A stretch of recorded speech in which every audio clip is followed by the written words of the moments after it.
talkSPORT Sports Update, powered by the Nissan Van range, helping business owners to work better and live better.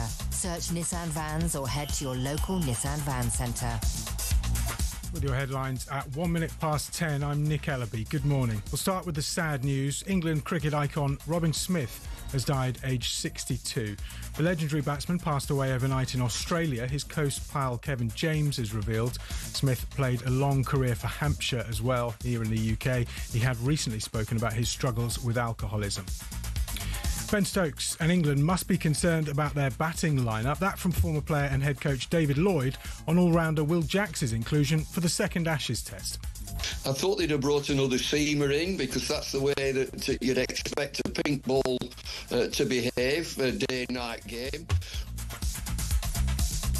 Specialist spinner Shoaib Bashir misses out, as does injured fast bowler Mark Wood. Aussie opening bat Usman Khawaja has been ruled out at the Gabba. There's a full preview on talkSPORT's Following On podcast.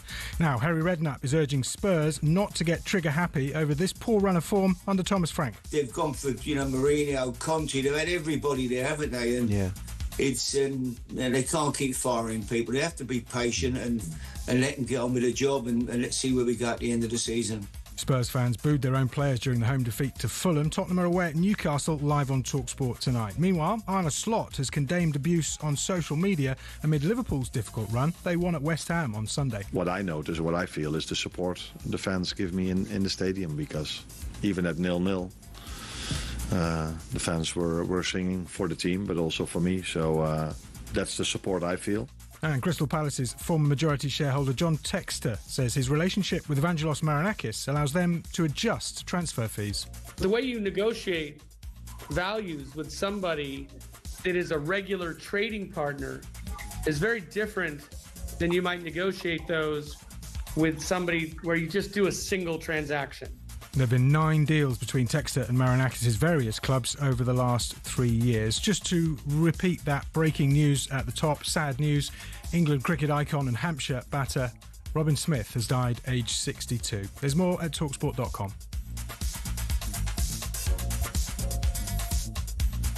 talkSPORT News. Will the government's new judicial reforms be enough to tackle the Crown Court's backlog? Meanwhile, 2 prisoners are on the run after accidentally being freed. There's more from the news team at past. talkSPORT weather with QuickFit. For a limited time only, get 20% off a set of 4 premium tyres in our Black Friday event. Book today at quickfit.com and drive away happy every time. Conditions apply. Sunny spells for most of us today. Showers developing in the south and west. Could be heavy with hail and thunder at times. Breezy and feeling colder.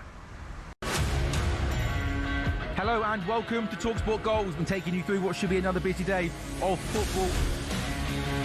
Chance to win it! We don't need to do that, guys. I'm going to owe you an apology. How would you get to that conclusion? That's a weak mentality. Oh, get out of it.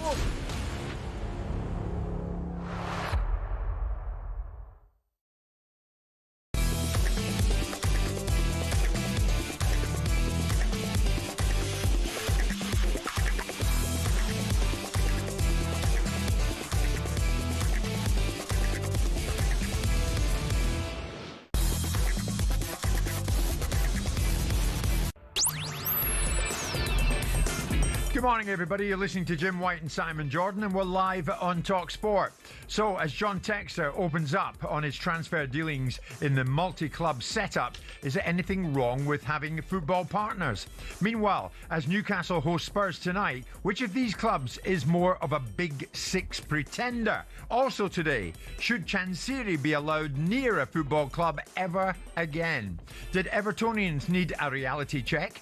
Villa midfielder Yuri Tillemans joins us. Should players be touting their own manager for bigger things? And how much longer can football argue for the taxpayer to pick up the bill? It's Jim White and Simon Jordan, and we're live on talkSPORT. 100% engagement. Jim White and Simon Jordan on talkSPORT. So I've heard all sorts of things regarding your upcoming trip to the United States when you're going to take in Anthony Joshua versus Jake Paul. Yes. And I think it's news to you. You've got to get a visa, is it?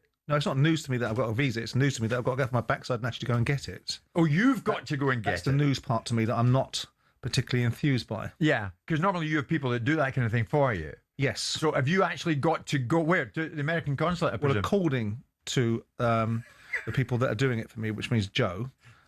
Producer Joe, yeah. Producer Joe, that I've got to go to the American embassy and be conducted an interview. Once I've done the interview, I shall probably never be left in America again. It's fast approaching, isn't it? When is it? 19th of December? Yeah. We're going out on the 17th, so hopefully we'll do a lot of media stuff around Anthony Joshua, Jake Paul, and the comedy act that I think this fight is. Right. But I'm not treating it the same way as you might like to think I'm treating it. I'm seeing it for what it is, but I'm not going to allow it to be misrepresented as something more meaningful than it is. I'm not going to let Spencer run around saying everybody this is a meaningful fight like he did with Mike Tyson against Jake Paul. No. I'm not going to jump on the narrative that someone else's fathers can make the fight all nostalgic. This is what it is. Yeah. It's sports entertainment. Oh, that's what it is. Sports entertainment. That's all it is. It's not a complete farce, and you should be going nowhere near it. I think there's a potential that it could be, and there's a potential that also I could have my mind changed. So why don't I go over there, have a look at it with the attitude of this is a farce, this is not the real deal, but also understanding that sports entertainment now is a massive market opportunity for people to make a lot of money. So you just realised it's sports entertainment, and that's why you're going to Florida for some winter sunshine. I've realised nothing to do with that. I've realised the fact that there were three permutations in sport. There's real jeopardy with real quality. Yes. And there's pseudo jeopardy like the Conor Benn, Chris Eubank, and then there was entertainment, which is a bit farcy. Gets paid a lot of money for it. So I want to see, A, can I make some money out of that? Yeah.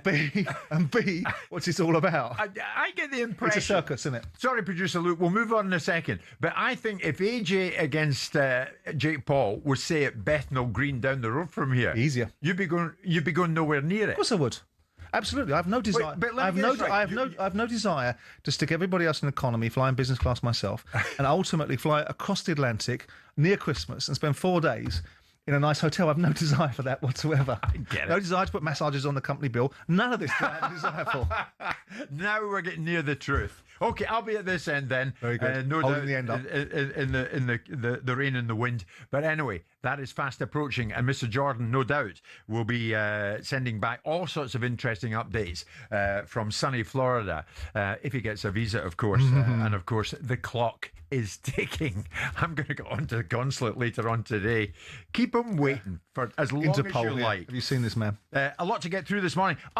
Before I go any further, sad to report, John Lydon, health issue, can't be with us tomorrow. I don't think it's nothing drastic, I'm pleased to hear. But Arsenal fan John Lydon, once of the Sex Pistols, of course. I think John hopefully can join us in the new year. Hill. So looking forward to that. I tell you who is joining us this morning, later on this morning, Simon. I think somebody who has impressed you, has certainly impressed me, Doug King, the owner of Coventry. Oh, yeah. I mean, certainly the achievements that he's having with Coventry since he's taken it over have taken it back into a space where Coventry, that was bought in 2003, I think, or somewhere around that time by Sisu, that was designed to be a flip, that put them into a place where they alienated themselves from the fans for years. I remember the former chair of the Premier League, Gary Hoffman, I think it was, who was the chair of one of the major insurance companies. He and I were looking at Coventry a few years ago, 10, 15 years ago. Right. And the club was in disarray, didn't have a stadium to play at, falling out with the people that owned the Rico. Yeah.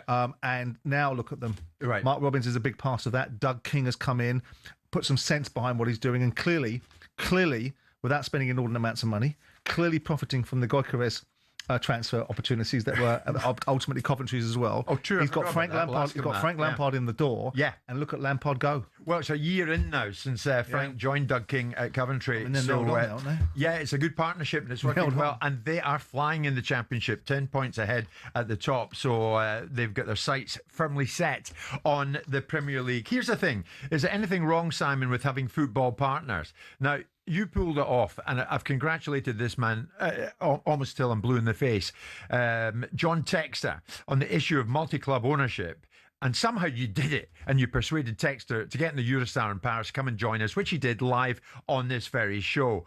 And sad to report, because of that multi-club ownership issue, to cut a long story short, Crystal Palace were relegated from the Europa League to the Europa Conference League. Now, Texter spoke openly that day, and I gave him full marks for it. He fronted up. He's come clean on this. He suggested that his relationship with Nottingham Forest owner Evangelos Marinakis has enabled him to, quote, adjust transfer fees to the benefit of their clubs. Yeah. Texas Eagle Football Holdings Company owns Botafogo, as you know, in Brazil, and Olympique Lyon in France. He describes Marinakis, who owns Forest, of course, Olympiacos and the Portuguese club Rio Ave, as a partner in football business. Yeah. In 3 years, there have been 9 transfer deals between the clubs owned by Textor and Marinakis. And it kind of makes no bones about it. There was one deal involving a player called Musa Nkiati, who was the third-choice centre-back at Forest, struggled with injury, yet he moved to Textor's Lyon in July 2024 for a club record fee of nearly 34 million euros. And since then, Forest have bought 4 players from Botafogo. So on and on it goes. It does, yeah. Textor was asked by a Botafogo fans YouTube channel why he sold the club's players for not a great sum of money. Though we do not own Nottingham Forest, and Marinakis does not own any piece of Eagle football, he has really become the partner that we wanted to have with Crystal Palace. But Marinakis has effectively become that partner because he has clubs in Portugal, clubs in Greece, and a club in the UK. And he, more than any other owner I've met in the world of football, believes in Brazilian talent. But you also understand that if you have a large relationship and you've been trading players in Europe and Brazil and elsewhere, because he's sending players to us in France. He sent Danilo to us in Brazil. We sent some younger players to him in Portugal. A lot of those numbers will bounce around, and sometimes you'll look stupid, and sometimes they'll make sense. And sometimes it's part of making an adjustment because you trade with that particular friend in a lot of situations. So it's friends making adjustments whilst they're trading. Does that not equal manipulating the market? Not really. I mean, ultimately, the governance of the game. First of all, I know that John and Marinakis are close bedfellows in their thinking. They're both slightly different in terms of the football modelling of outliers, in terms of the way they look at the industry. Marinakis does things the way he does, and John Textor does the things the way he does. John's a businessman in sports, so sometimes I think he's light on detail, but he understands the dynamics of the industry that he's in terms of commercial trading and the value of football clubs. Now, as far as this is concerned, there's no governance that restricts it. It has been going on for some time. There was a rumour once upon a time, and a long time ago, that Liverpool pretty much funded Crewe's academy because Crewe produced so much young talent that Liverpool got the beneficial opportunity to take players out of there. Now, that's gossip and hearsay, but notwithstanding that, the relationships in any other business, if you've got a preferred supplier and you do volume deals with them, you do preferred deals. Preferred deals? Well, of course you do, because it's commercial. Deals that suit them both. Well, it's commercial revenue streams that you attach to one another's businesses and look at them and go, well, what's the problem? In any other walk of life, if you've got a business partner you do a lot of business with, and you've got a business partner, A, potentially you're not competing with because you're not playing in the same league, and B, there's a quid pro quo opportunity that players get moved back and forth between clubs, not necessarily to avoid PSR, not to avoid governance, but to ultimately make it commercially beneficial. Not to avoid PSR. Well, in an ideal world, PSR... If it helps you avoid PSR, then that's all the better. But that's up to the game to sharpen up its governance, right? But the fact of the matter is there's no governance that restricts it being done. So you can choose your business partners and you can choose your opportunities in life and you can do deals with one another. It suits you. Did you do it?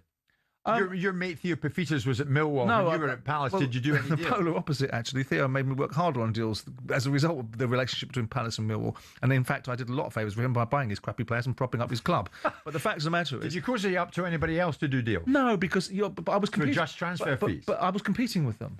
So Millwall and Palace were playing in the same league a lot of the time. That's different. So there's a slight difference there. Yeah. So you're going to see less. I mean, I would imagine that if Nottingham Forest, an XYZ club that John owned in the UK, were competing for a spot in the Premier League and relegation was a particular conundrum for them, there wouldn't be too many of these favours going on. But there's a lot of cozying going on between Textor and Marinakis. Textor says, a team owner can say, give me a break on this new one. You know I overpaid for the last one based on performance.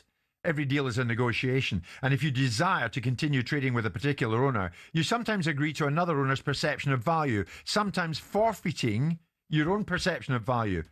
These negotiations swing both ways. Well, of course. So, you sell me him for that amount, and if you accept that, I'll sell you this guy for this amount. But that's business. That's how you do business. You do business with... Sounds very cosy. Well, some relationships are cosy. What's wrong with that? Yeah. Do you want everyone to be everyone's throat in business? People do business with one another. That's the way you approach it. No, I don't. A lot of the time... You're aggressive. You're robust. No, in certain conversations I am, but I also do business with people that I enjoy doing business with, and sometimes you get more with honey than you do with vinegar. So if you've got an opportunity to do a business with someone that's like-minded, and there's a benefit for you further down the line between one another, then why wouldn't you do it? Why have you got to be at war with everybody? I'm not saying this has happened, but, you know, are we talking about deals that get done by two men, which...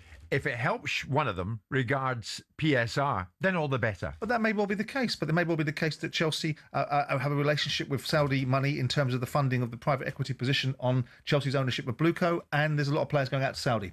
That may well be the case. If the football industry wants to stop any kind of transactions between clubs that have shared interests, shared motivations, then they're going to have a bugger's muddle, because I'm allowed...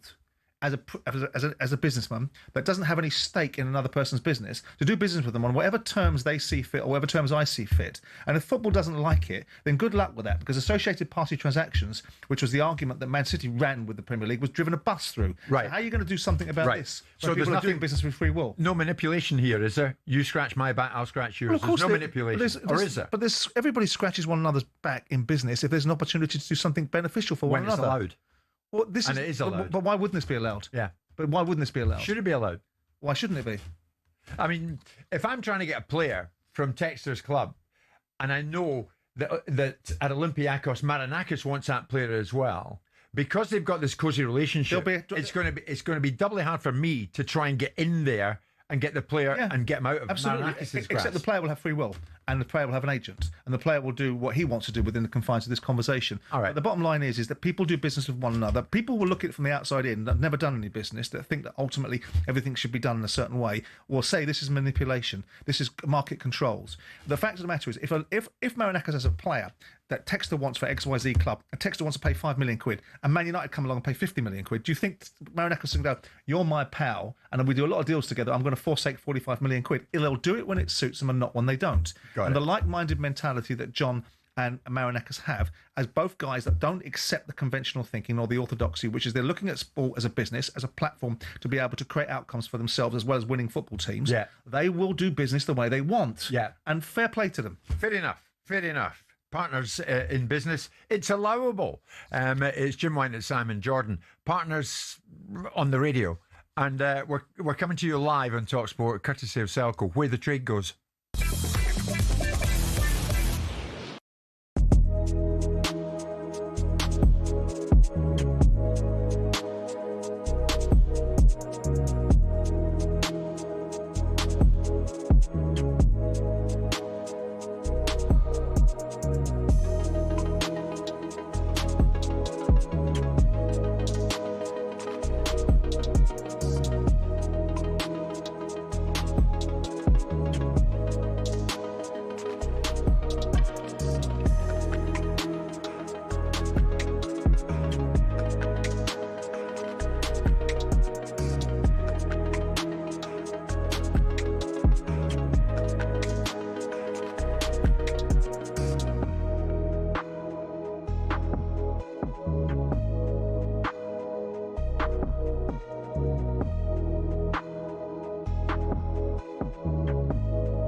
Hello and welcome to talkSPORT Goals. We're taking you through what should be another busy day of football.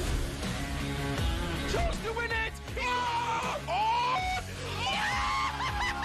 We don't need to do that, guys. I'm going to owe you an apology. How do you get to that conclusion? That's a weak mentality. Oh, get out of it.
Distracting me a lot this morning. You've got great stuff in that phone. I don't mean anything dodgy or suspect there.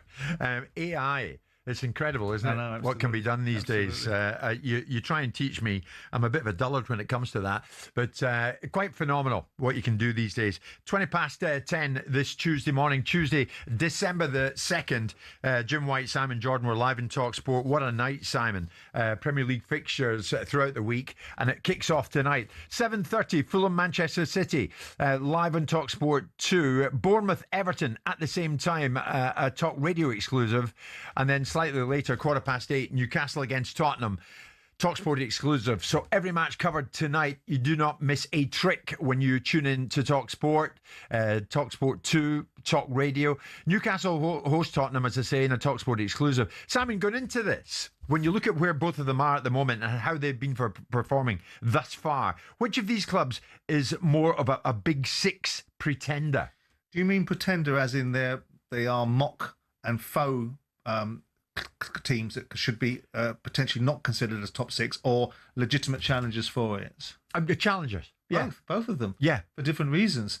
Tottenham are slightly more of a legacy club in people's minds because of the history of the club, the push and run teams of the 1960s with Bill Nick and all that sort of stuff, and the fact that they've got this glamorous history and glamorous roll call of players over the years. Then you've got the scale of the economic achievements that Daniel put into place with Tottenham, which is high levels of profit, wonderful facilities, wonderful stadium, Champions League places, third in the league, re-establishing Spurs as a top six side or top five side. Then you've got Sugar's argument when he bought Spurs, because I remember talking to Alan about it, about they were one of the intellectual capitals behind the formation of the Premier League, being one of the big five, and him refuting and disputing that big five, by the way, was also made up of Everton. The original big five that formed the Premier League, okay. Arsenal, Liverpool, Man United, Everton and Spurs, right, were the big five that were the intellectual capital behind the Premier League. And you look at that and say, well, Spurs are a legitimate top six football club. Newcastle, because of the scale of their support in their region and because of the passion and history of that football club, but also now more so because of the ownership model that if it had the restraints taken off it, would buy the Premier League. Yeah. In the same way that Blackburn did initially, followed by Chelsea, followed by Manchester City. Do you ever wish, as I do, the restraints on Newcastle were taken off them and they could do whatever they want? Well, I do and I don't. I don't, with all due respect to my newfound friendships with people like Turki Al-Sheikh, I don't like foreign states owning football clubs in this country. I think it's a fundamental flaw. I don't see it being done in any other country. The Americans certainly wouldn't tolerate it. I think it's an indication of where we are as a society, but the Premier League is a global proposition, so we've opened our doors.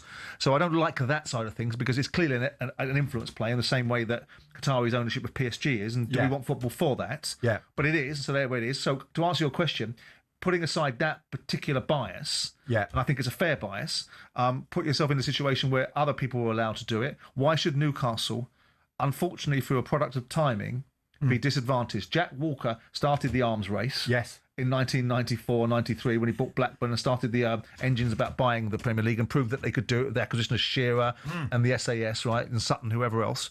And then you've got the situation with Chelsea and Man City. So by those standards, it's bloody unfortunate for the Newcastle supporters to see this huge ownership model, not being able to flex its muscles. But then on the flip side of it, you know, the other side of the argument can't help but rage in my head about what does it do? It creates another economic uptick in what players can be bought for, what players can be paid. That hurts everybody else. It creates a different level of football being utilised for other things. But then again, football is global politics and tectonics now, so it gets used in that way anyway. So the answer to your question in a long-winded way is Newcastle should have the same opportunity, but the governance has changed. Yes. And they can't. I tell you what, they're looking at it tonight. Newcastle, Tottenham, Spurs at 12th, Newcastle 13th, are both embarking on a period of standing still. Well, it would seem that way. Well, yay and nay. I mean, the season's early, and we'll see where they finish at the end of it. Crucial point coming up. Well, there is, yes, but there is also a long run into the season with another 25 games to go, which if both teams find themselves inside the top 6, the argument will answer itself. At the same time as being competitive in where? In the Champions League. So both sides are having a tilt at the Champions League. I know we're using the Champions League for Spurs to regain its poise by getting beat 5-3 by PSG. How that does that, I don't know. Yeah. But the fact is that both teams are competing on big fronts as well. So I think that both sides will be pushing. Spurs to me at the moment are not a good side. They're not a good side. They've got a group of players that, with due respect to Daniel, aren't as good as they could be for the money that's been spent. Their achievements aren't where they need to be. I listened to Pedro Porro's crap yesterday about the last 6 months being poor, and suddenly that's some sort of vindication for Spurs fans having to eat rubbish until such a time as the Spurs players and the management decide that they don't have to. You got on your high horse about Pedro Porro yesterday because on social media he was sending out messages to the true Tottenham fans who he says he loves, but the ones who get a bit gobby he doesn't love. And you filled your boots on that yesterday, Simon, as only you can do by calling it out to be utter entitled tripe. Yes. And of course that little clip that we put out last night went viral, as everything you touch does. We'll look at that because Thomas Frank has spoken about that in the build up to this game, and we'll get to that next. It's 10:30 this busy Tuesday morning.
massive week of Premier League fixtures. I mentioned earlier, 3 tonight, and you do not miss a trick on talkSPORT, talkSPORT 2 or Talk Radio. And then tomorrow, a whole bunch of them. Brighton against Villa down the south coast, and Aston Villa midfielder, the Belgian Yuri Tillemans, joins Simon and myself later on in the show.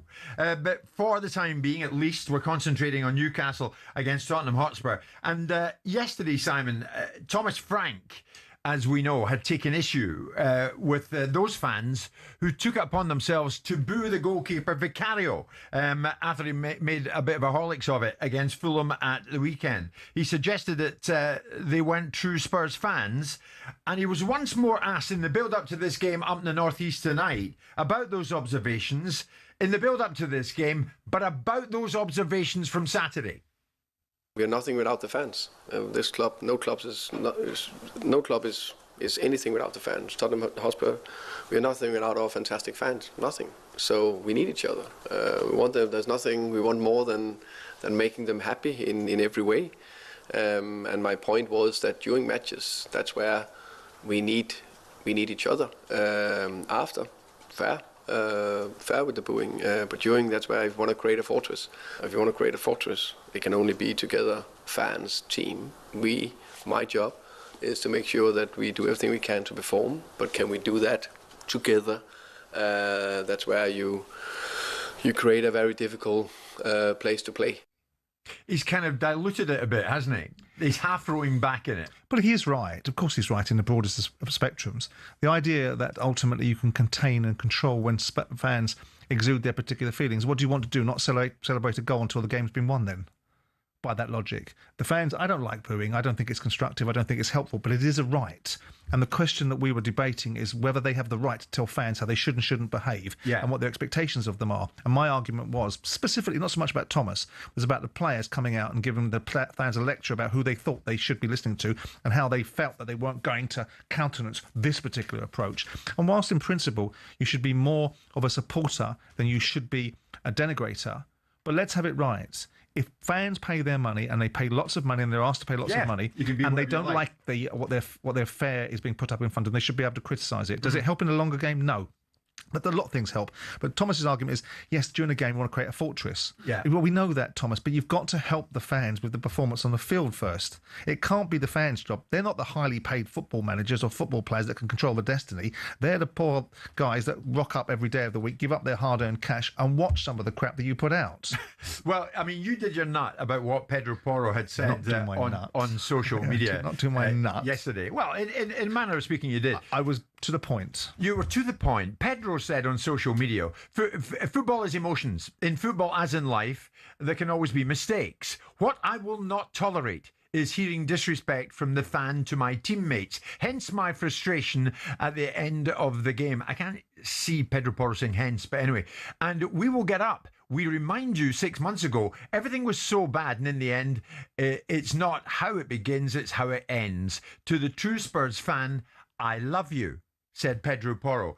You called that utter entitled tripe. Well, I will not tolerate bits. You're not in a position of authority. No. You're not in a position of dictating. Right. You can't use language like that in conjunction with football fans. You just can't. Not from a football player point of view anyway. Okay, well, that's what Pedro said. This is what Thomas said in reply to that yesterday. I think it's fair. In that sense, again, the players, they are individual people that they can have their own opinions, and I think he was. I think what he put out there was fair in every aspect. Fair. Well, that's a bit weak, isn't it? But he knows it's not the right thing to do. He would prefer, I suspect, if you asked Thomas Frank in a candid moment without him having cameras in front of him, would you prefer that your players kept their own counsel, got on with their jobs and actually functioned at a high level on the field, rather than wag their fingers at a few errant fans? He probably would say, yeah, I would.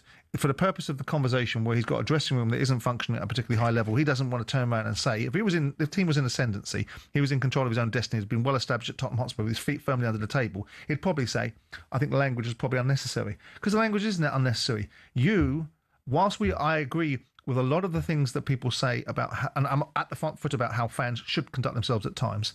You don't get to wag your finger at fans when you're serving up poor performances. You just don't. The best thing you can do is wag your finger when you're serving up good performances and say, you didn't help, actually.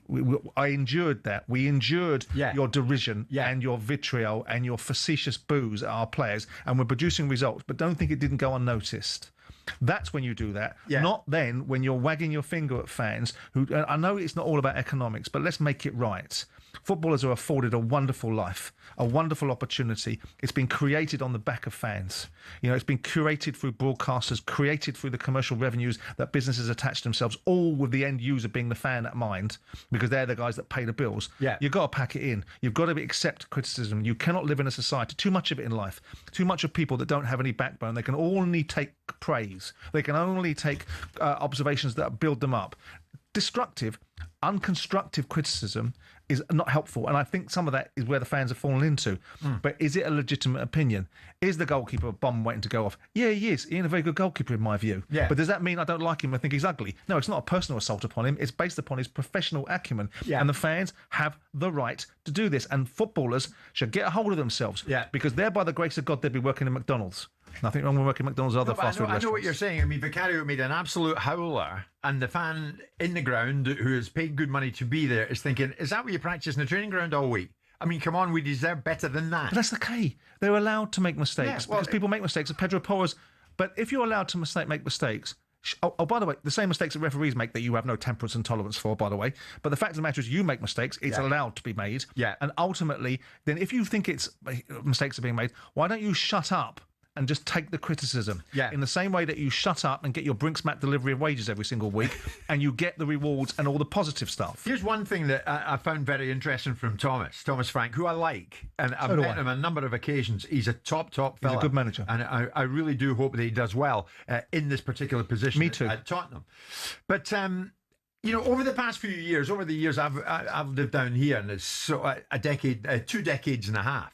Proud Scotsman. Proud Scotsman, thank you, Simon. Living in London. There you go. In all that time, when it was White Hart Lane before, and now it's the Tottenham Hotspur Stadium, I never at any time heard a commentator say, oh, and there's billionaire owner Joe Lewis arriving for another game here. In other words, we never even saw them. We don't really know the Lewis family. Yet Thomas Frank is saying, yesterday, never was there. I think the ownership, of course, I'm just starting to know them, but it seems like they're good guys, intelligent people. They know how to run business and learning about football. Learning more now, they've become owners. They've been owners for a considerable period of time, Thomas. So have the Lewis family, Simon, gone from absentee owners to engaged ones overnight? Or they devolved authority to Daniel. Daniel was their emissary. He was their man on the ground. He formed part of the ENIC construct. As you know, he was in business with a friend of mine many years ago, David, and that relationship I've known for a long time. Daniel's a very commercial-minded man, and he was put in to run Spurs for ENIC, which is Joe Lewis. I know that, but the Lewis family at this point in the proceedings are not now only learning about football, are they? I think they probably are learning a little bit closer to football. Really? Of course they are, because Daniel ran it. Daniel was head cook and bottle washer. Well, they'd learned enough to show him the door. And there's a change of direction. Sure, they've watched, you know, in some respects. I mean, I saw Vivian in the boardroom a few times. She's very invested in the team, very invested in the well-being of the football club. Joe is slightly more... like her? Impressive woman? Enough, you know. I mean, I didn't sit there interrogating her business acumen. She's a good paddle tennis player, so that was my conversation with her. There's another person that will be you. The fact, absolutely. The fact is that there's one thing knowing about a business. Like John Textor knows about the business of sport, but get John on the conversation about the detail of how things are really held together in the business of sport, and he probably doesn't know. He's a bit light on detail, and you saw some of that in the conversations that we had. With all due respect to John, who I like a lot, I think, and that's a businessman operating in sport rather than a sports entrepreneur. He will get the detail. He will be an expert, and he will know exactly what he's doing, and he pretty much does now. But the fact is nothing wrong with what they're doing. Is they're getting closer to the coalface. Where they were before is their information curve would have been filtered through the prism of how Daniel Levy looked at it. They're now potentially, through their own decisions, are closer to the end game, which means they might be closer to the football operation. They might be closer to the manager. I doubt it, but they might be closer to the facilitation of different outcomes for the team and for the requirements of the football operation. So that means that Thomas Frank's gilded explanation of how educated they are becoming it has some resonance. You see, when I think of you in your time at Crystal Palace, you spent almost all the time at the coalface. That was the way you wanted to do it. I didn't, actually. I spent a lot of time availing myself of making myself available for when I was required. There wasn't anything you didn't know that was going on. Well, there was. because I was regularly had someone like Dougie Freedman come knocking on my door at the end of each season, come and tell me what was going down at the training ground, and I'd say to him, I'd see it on Saturday afternoon. I didn't go to the training ground. I didn't want to be anywhere near the training ground. I didn't feel there was a necessity to be like the king. Every time you walk into a building, you smell new paint. Is it always like this? Oh, it's always like that. And you go out the door and they're pulling a rude sign behind your back. The fact of the matter is that you leave certain things, you delegate. I don't suppose the chief executive of Esso is going into the North Sea and helping drill for oil, but he understands the people that are working for him, so he gets a degree of understanding. So with that in mind, it's being close, it's being across the detail, it's being in a situation where you empower people to do their jobs, and that's the skill set of good management that delegates appropriately. So I would presume, before we leave this now, that Thomas Frank first found out that Tottenham wanted him in a phone call, I presume, from Daniel. Daniel has gone now. Has Thomas Frank now lost a key ally in Daniel Levy? Well, I don't imagine that Daniel, unless Daniel Levy fought for him. If Daniel Levy fought against a backdrop of resistance from those that were now in situ, and he had to convince and bang his hands on the table and say, I know what I'm doing, you have to back me on this, then of course they will have lost, Thomas will have lost an ally. I don't think it's quite like that. I think that it was a sensible appointment. Now he's in amongst people who are just learning about football. Well, then he'll be their teacher, won't he? What a wonderful place for him to be. He can lead them by the nose. He can be the holy grail for them. He can tell them, I've got an answer to this question for you. Okay, well, it's a big ask for Tottenham tonight. They go up to the northeast, and they're up against Newcastle United. It's a talkSPORT exclusive. A whole bunch of things to discuss this morning, not least the situation at Sheffield Wednesday and this man, now no longer the owner, Daifon Chansiri. We'll look at that next.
And welcome to talkSPORT Goals. We're taking you through what should be another busy day of football. Chance to win it! We don't need to do that, guys. I'm going to owe you an apology. How do you get to that conclusion? That's a weak mentality. Oh, get out of it.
Good morning, everybody. It's Jim White and Simon Jordan. We are live on talkSPORT. It is 10 to 11 on this morning, Tuesday, December the 2nd. Crazy scenes, incidentally, at the home of Ajax at the weekend. They were up against Groningen. The match was abandoned following fans setting off a massive fireworks and flares behind a goal at the Johan Cruyff Arena. Why did they do it?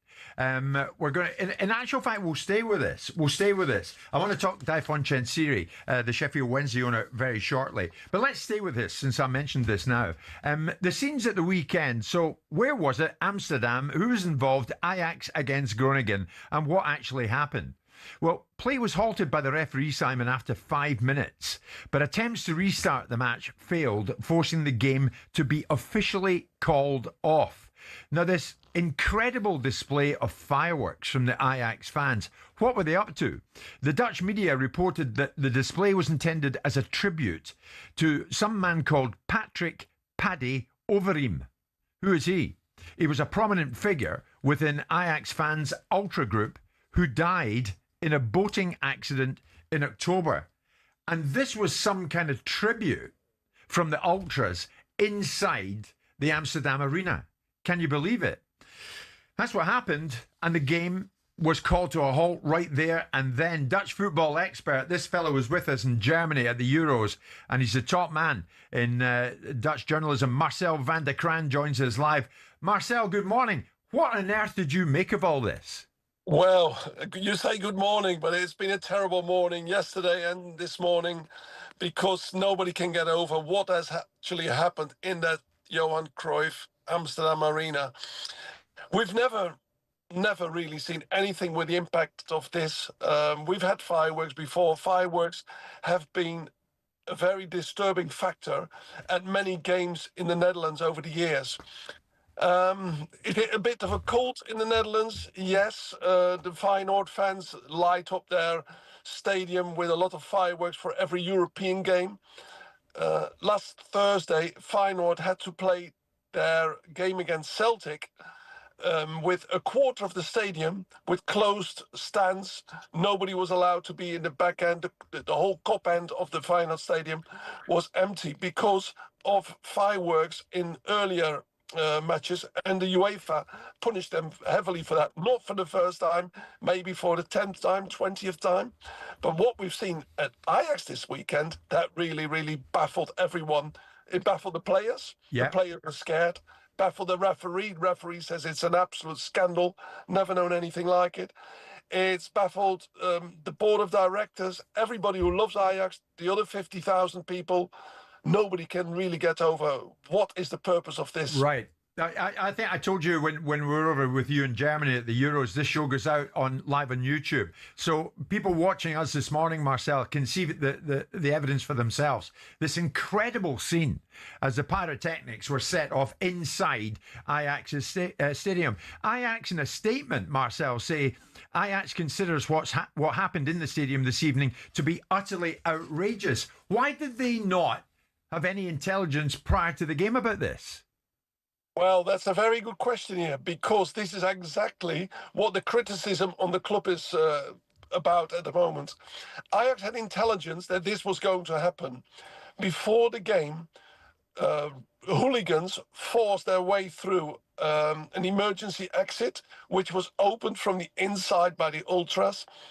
The fans then, 200 fans, many of them with a stadium ban anyway, brought in lots of fireworks. And the kind of fireworks last night, it was discussed on a TV show, which we have shown pictures of, looked like bazookas. Somebody asked, a former player says, the only time I've seen this on television over the last 2 years was in the Ukraine in the war against Russia. He says the kind of weapons they're holding up with launching kind of fireworks, which are almost like mortars and yeah, absolute huge crackers. Crazy. Marcel Simon's beside me this morning, as he is every morning. Is this a pyrotechnics issue, Simon, or an ultras issue?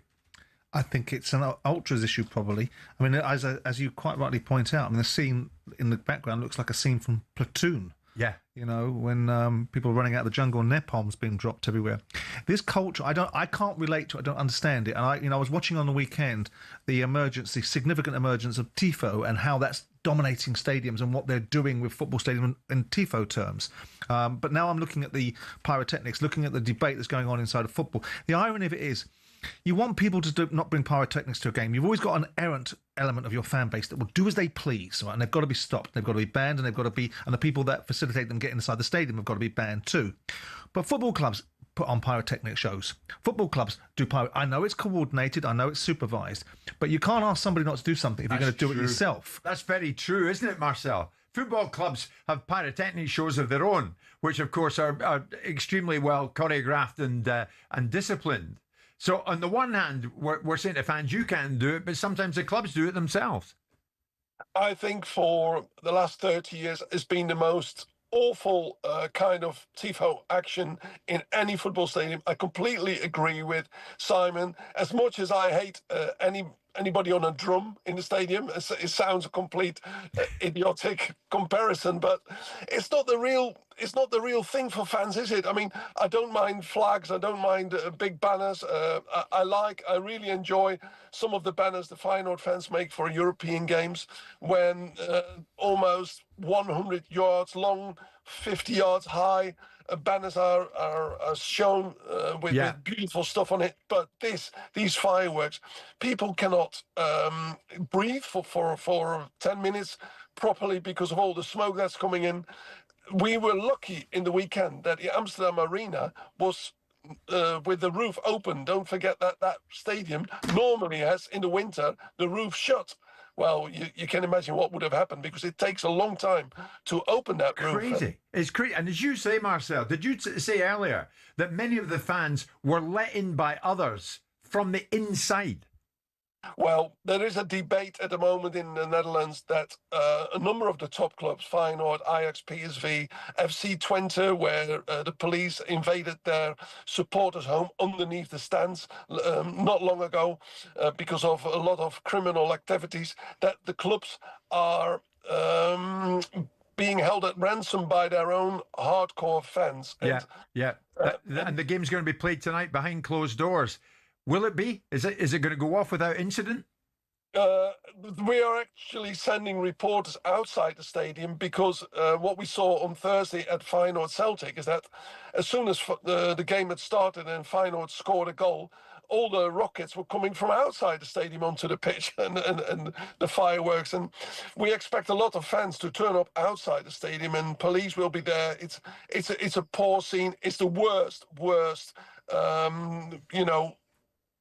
Thing what the Dutch football at the moment needs. Crazy. Marcel, thank you. Marcel van der Kraan joining us live this morning, Dutch football expert. Changing. This is very worrying. Yeah, it is, but it's changed. I mean, the way fans support their teams now is dramatically changing, and I try to keep pace with that without looking back into the past as to what things were in the past. I don't know whether there's cultural things in society where people are very unhappy with being in the certain aspects of Europe and what the challenges that Europe is being presented and the way that the world is turning into a very difficult moments in time. I don't know whether that's finding itself in people becoming more tribalistic about their football, because there is almost become... I used to be amazed when I was at Palace at how I loved my team. I bought the team. My father played for the team. I grew up supporting the team. I had passion. But when I saw fans that absolutely lived vicariously and absolutely completely through every aspect of their football club, consumed by it, it meant everything to them. It staggered me at times. not because I didn't care enough, but because they cared, I felt, too much. So when you see this manifesting itself in what they're doing with these tifos, with their absolute dyed-in-the-wall mentality around the club, and I don't know whether it's compensating for something else in society, that all of a sudden it's upping a level. There's a sense of entitlement about fans, what we will and won't do, from booing players to demanding boards operate in a certain way, to now how they own their club. I don't know whether it's a resistance to ownership models, whether it's a backdrop to society and unhappiness of what's going on in Europe at this moment in time on various different things. All of these things, because it's all about identity, it's all about relationships, it's all about meaning and feeling. But it seems to me that we have debates with people who come on this show, neither one of us can explain why someone would let pyrotechnics off. We can't explain it because we wouldn't do it. No. And when we get someone on that wants to explain why they do it, they tell us because it's their entitlement, it's entertainment. But your entertainment affects other people. So is the only entertainment as valid the one that entertains you in front of 50,000 people that now have had a football match cancelled and Dutch football brought into disrepute because a section of fans wanted to set fireworks off? In an effort to pay tribute to one of their own ultras. Unbelievable. The match goes ahead tonight behind closed doors. It's 11 o'clock this Tuesday morning.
talkSPORT Sports Update, powered by the Nissan Van Range. Commercial vehicles that go the distance for your business. Search Nissan Vans or head to your local Nissan Van Centre.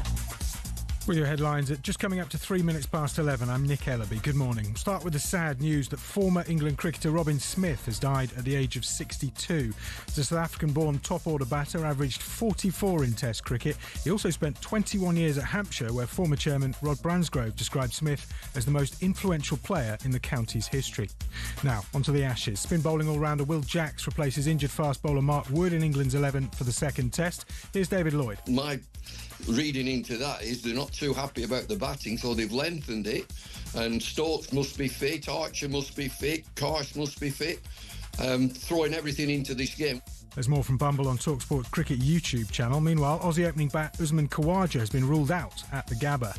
Amid fan unrest at Spurs, Harry Redknapp's urging patience with Thomas Frank, who he says doesn't have a magic wand. Spurs are away at Newcastle, live on talkSPORT tonight from 7 p.m. Arne Slot's described Mo Salah as a true professional after he was dropped for Sunday's win at West Ham. He was very supportive for his teammates, handled himself really well during the day and yesterday in the session as well. Liverpool are home to Sunderland, live on talkSPORT 2 tomorrow night. And Simon Jordan says there's nothing wrong with John Textor and Evangelos Marinakis adjusting transfer deals between their various clubs. The like-minded mentality that John and Marinakis have, as both guys that don't accept the conventional thinking or the orthodoxy, which is they're looking at sport as a business, as a platform to be able to create outcomes for themselves as well as winning football teams. Yeah. They will do business the way they want. Yeah. And fair play to them. There have been 9 transfers between Textor and Marinakis-controlled clubs over the last 3 years. On a podcast, Textor's described Marinakis as a partner. More at talksport.com. talkSPORT News. Justice Secretaries confirmed 2 mistakenly released prisoners are still at large, and the Ukrainian Security Service says a British man has been detained on suspicion of spying for Russia. More from the news team at past. talkSPORT weather with QuickFit. Visit quickfit.com for huge savings on tyres, servicing, batteries, wipers and more in our Black Friday event. And drive away happy every time. Conditions apply. Sunny spells for most of us today. Showers in the south and west, though. Those could be heavy with hail and thunder at times. Breezy and feeling colder. Hello and welcome to talkSPORT Goals. We're taking you through what should be another busy day of football. Chance to win it! We don't need to do that, guys. I'm going to owe you an apology. How would you get to that conclusion? That's a weak mentality. Oh, get out of it.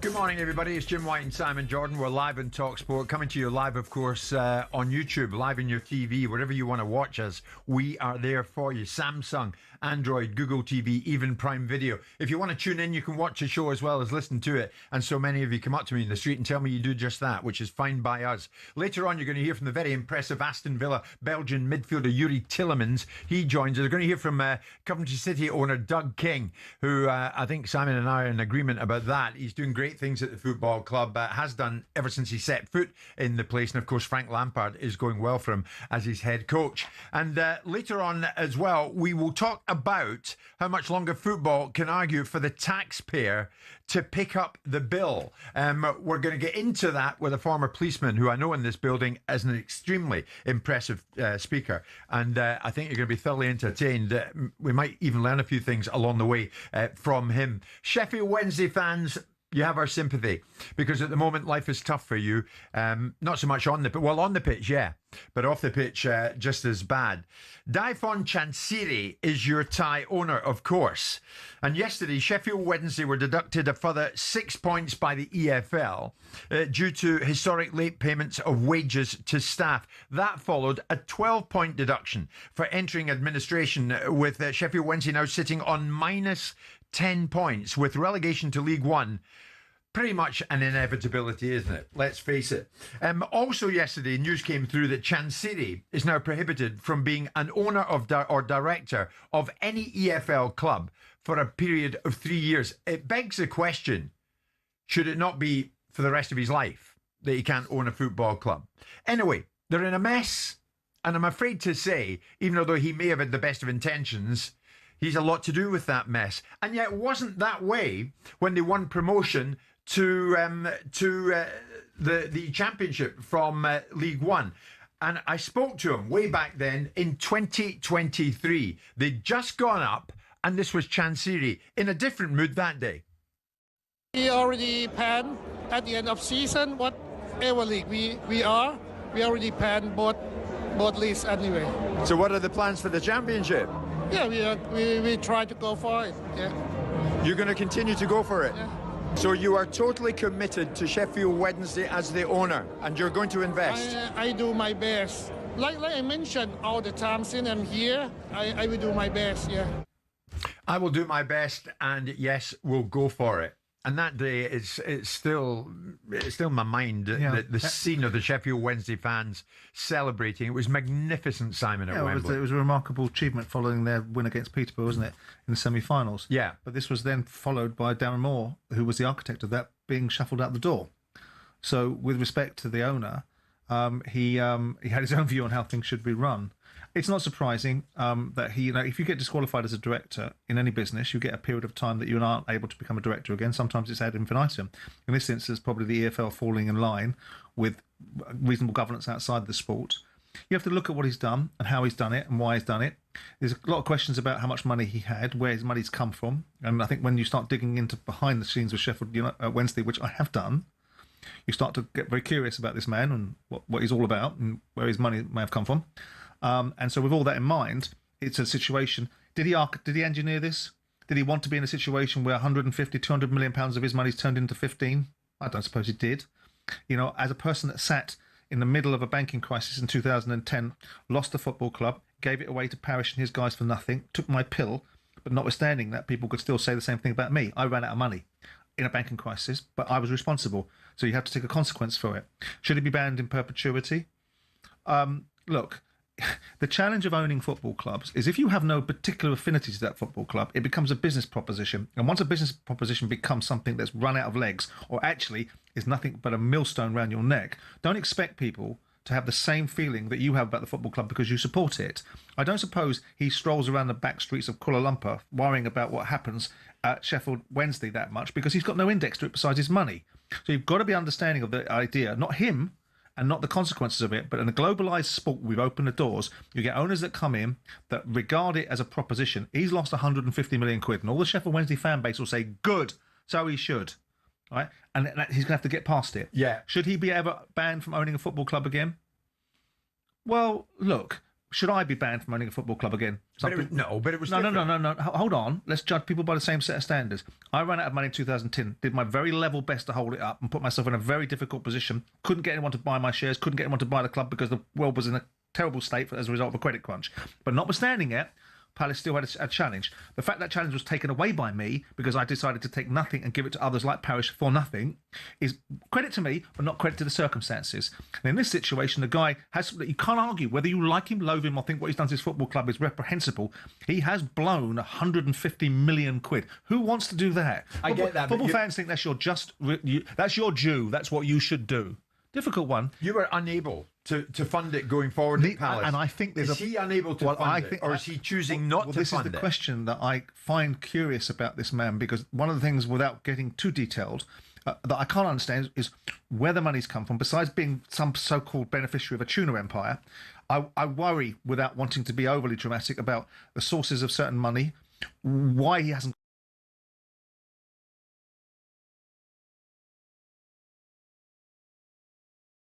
forward. But the bottom line is that he's been disqualified from being a director. I would imagine, not if you tied this man's tongue to the back of a bus and dragged him to a football club that you could give him for free and bankroll it for the next 5 years, would he want to own one? So we've seen the last of him. Well, I would think so. He's had a miserable time. He's not been a great communicator. He's gotten, I think culturally, with respect to the man, I think he's had massive challenges with the fact. You heard him say, I won't be put up with this. I won't do this. I'm not going to do this anymore until you guys shut up. You saw him talking to the fan base. And whilst I understand it culturally, you can't speak to fan bases like that. You can bring fan bases into the picture. You can ask them to behave in a certain way, but you cannot talk to fan bases the way he decided to talk to them. But then I listened to, I was watching last week, I was watching the reaction to some of the things that I said last week on the show, and you want to strangle some of these fans. Who the hell do they think they are? I'm listening to people going, oh, right, Jordan don't want to do this, Jordan don't want to do that, Jordan ain't got any money, Jordan's all talk. I'm looking at these guys, after you emptying bins, you don't know what you're talking about.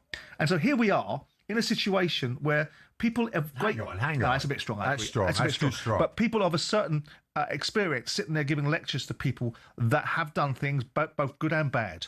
The reality of it is owning a football club, I have to say, is a miserable existence. unless you've got a bloody good... Not to everybody it's well, not. For most people it is, unless your idea... You know what you're getting into. Well, I don't think people really do. You only know, only time you find out what you're getting into is when you're in there, because it's really easy to get in. It's much more difficult to get out. And what you do is you end up having the love of the game sucked out of you because you watch it from a different prism. Now, if you're a nation state and you want to own a football club because you want to utilise that for political gain or moving of tectonic plates or societal changes, you don't care. You don't care about the economics of it because it's a sprat to catch a mackerel. Yeah, if you're a private equity player that's making money out of it, you look at it. But if you're a normal owner, look at Steve Hargreaves, with no respect to anything, Steve Lansdowne at Bristol City. He's done 250 million quid on Bristol City going round in a circle. What's that about?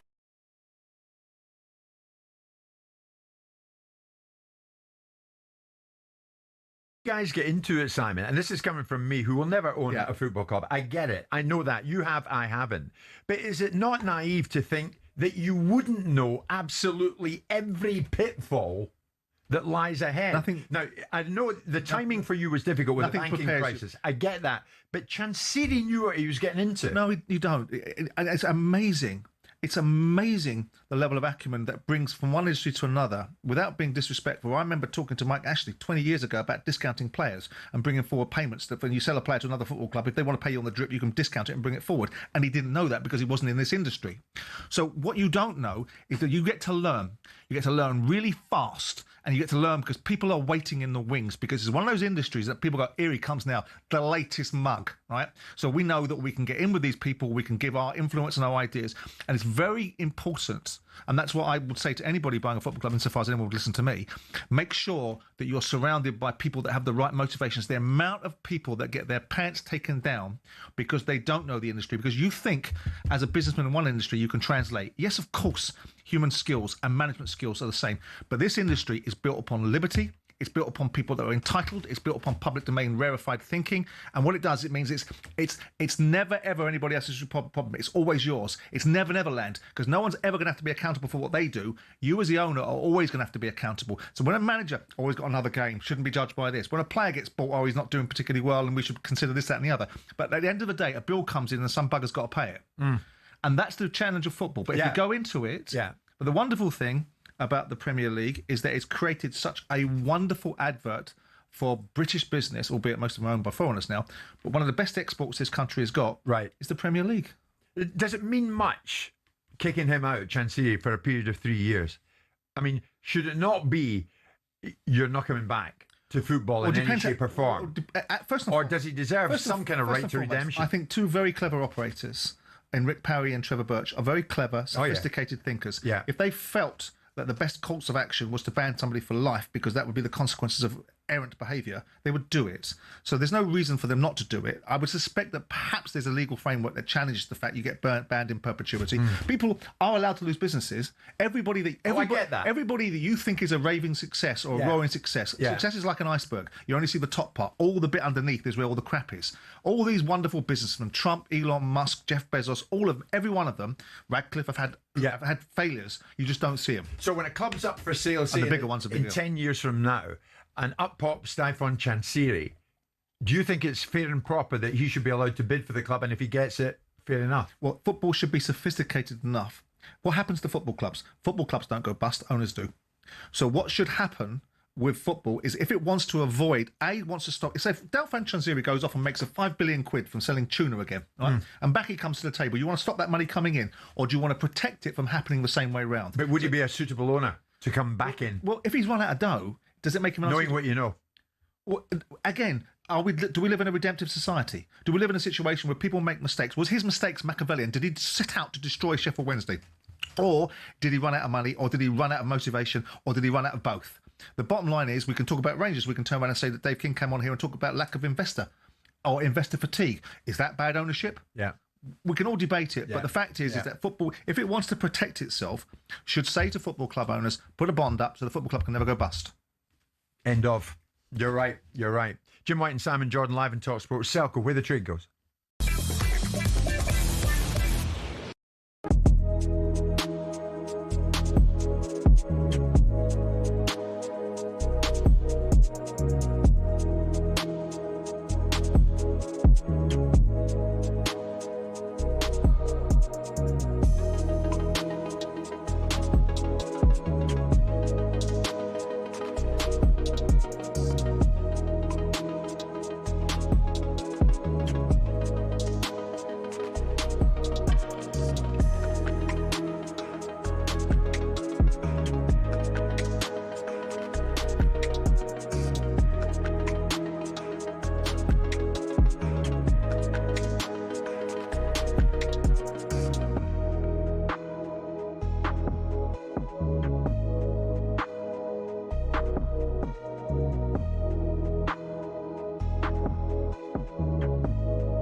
Hello and welcome to talkSPORT Goals. We've been taking you through what should be another busy day of football. Chance to win it! We don't need to do that, guys. I'm going to owe you an apology.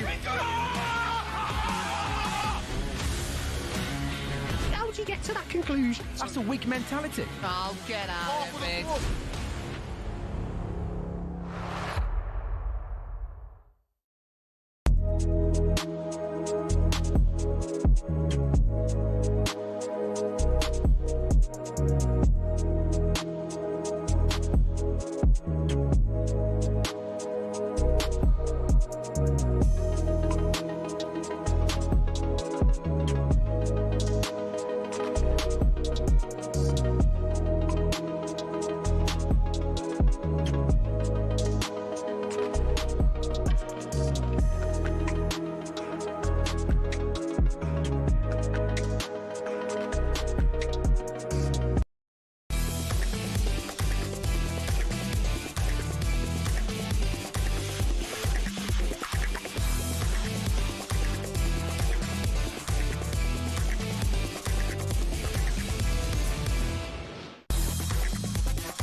It's showtime on talkSPORT with BetMGM. Get ready for the golden era of sports betting.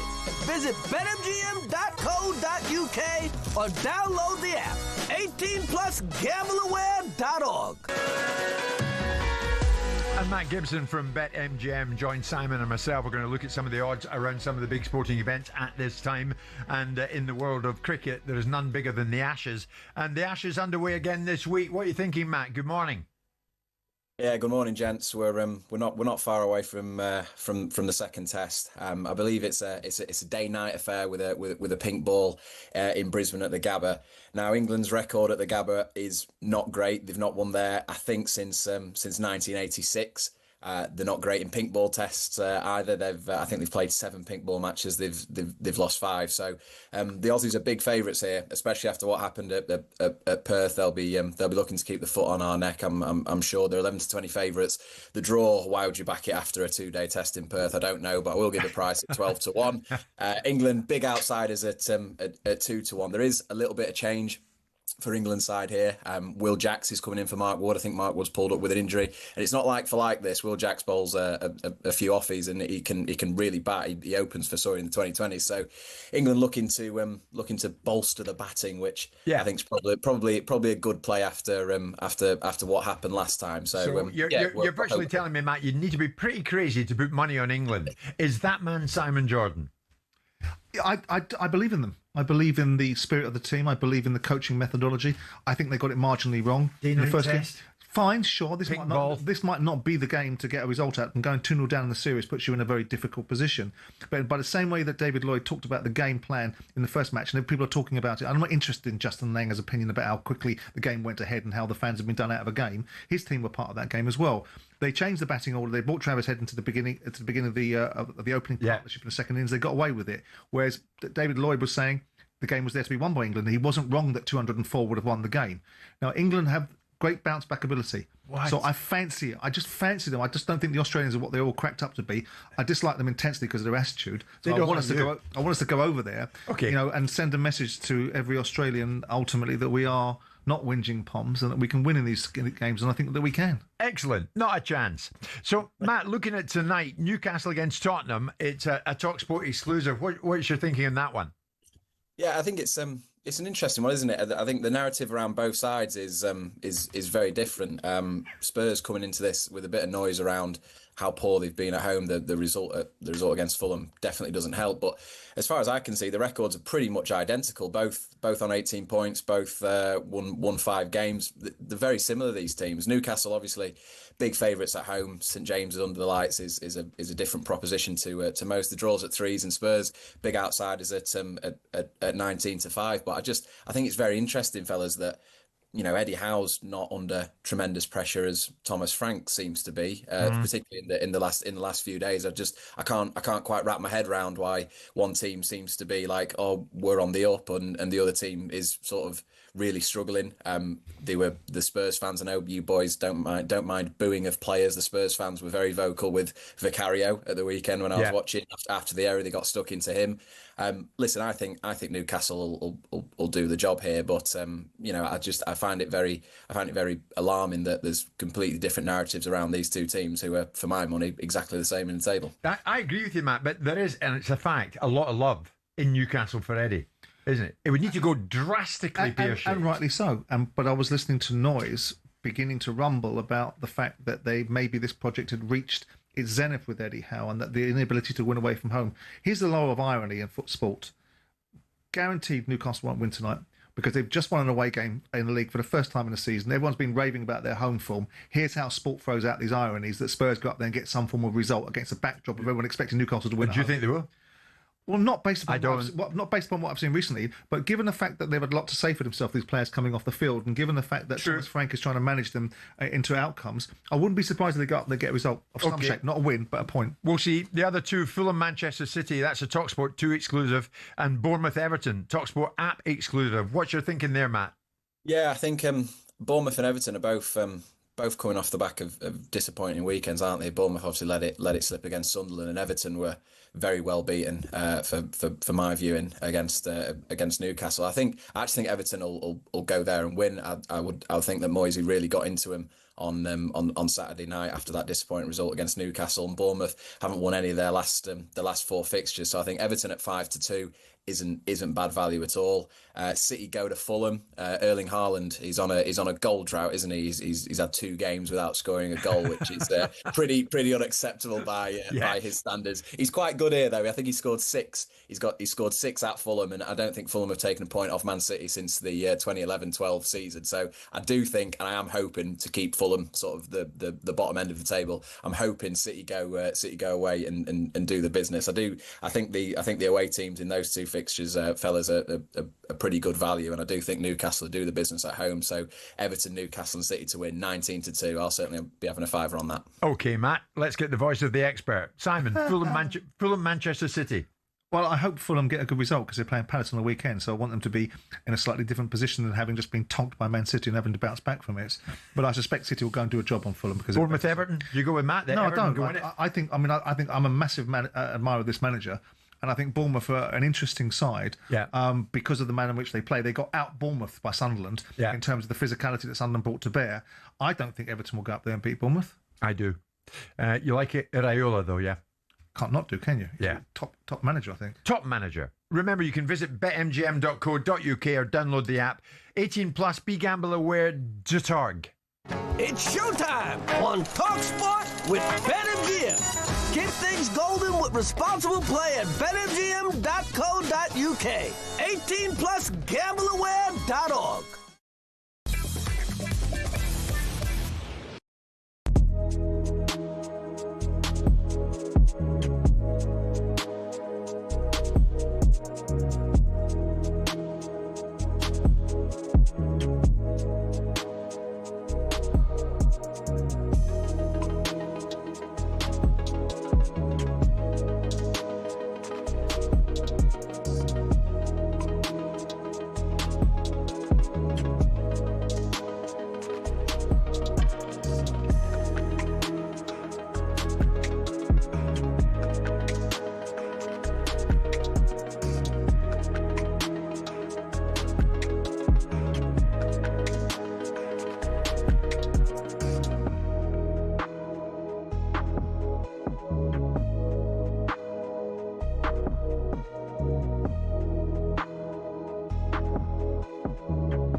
all-rounder Will Jacks is in England's 11 for the second Ashes test. In an interview on the ECB's website, Jacks says it's a dream come true. Well, the first person that found out was Ducky, because I was sat right next to him when Baz told me. And then obviously I've spoken to my girlfriend, my parents, my sister, just to let everyone know. Everyone's obviously very happy. Jacks' inclusion means the spinner England have been preparing for this series for 2 years. Shoaib Bashir is not even in the squad for the Gabba. Meanwhile, Aussie opener Usman Khawaja has been ruled out. Amid fan unrest over Tottenham's home form and reports of player crisis meetings, Thomas Franks clarified his criticism of supporters booing Vicario, now saying Spurs fans cannot mock their own players. talkSPORT's Jamie O'Hara says the manager's days might be numbered already. I don't know if Thomas Frank's got much credit left. Do you think he's running out of credit? I think he's maxed out the credit card, mate. Has he? I think the bank on the phone. Spurs go to Newcastle live on talkSPORT tonight from 7. Former Crystal Palace majority shareholder, meanwhile, John Textor, has suggested his relationship with Forest owner Evangelos Marinakis allows them to adjust transfer fees. The amount that you put on a player transfer may also be adjusted to correct some discrepancy in value that occurred in some part of your relationship that might have related to a completely different player. Textor was speaking to the Botafogo fan podcast Canal de TF. There have been 9 deals between Textor and Marinakis' various clubs over the last 3 years. It was reported a former England footballer has been arrested on suspicion of attempted rape following a non-recent allegation from an ex-partner. According to The Sun, the suspect was arrested at Stansted Airport and has been bailed. And the long-awaited report into the Hillsborough disaster and subsequent cover-up is going to be published later today. There's more, as ever, on talksport.com.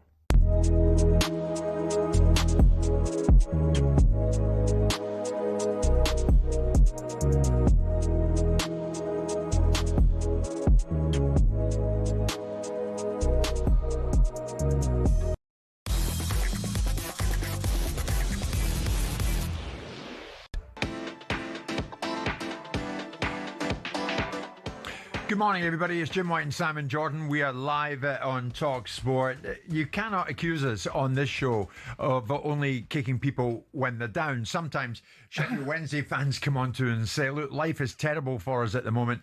The way you lot are sounding on your show, it seems like it's all doom and gloom. I'm afraid it is all doom and gloom for Sheffield United fans. But of course, we highlight the other end of the spectrum. We highlight those who are doing well. We highlight those who are doing extremely well, and Coventry City are doing just that. They are absolutely flying in the Championship and no doubt have their eyes set on winning promotion at the end of this season and going up to the promised land, to the Premier League. 1 year on of Frank Lampard coming in as well. How are they looking for it all? I'm delighted to say the owner of Coventry City, Doug King, joins us live on the show this morning, Simon. Doug, good morning. That is the picture I painted, and it's an accurate one. I mean, coming into the Christmas period, this scenario could not be more perfect for you, could it?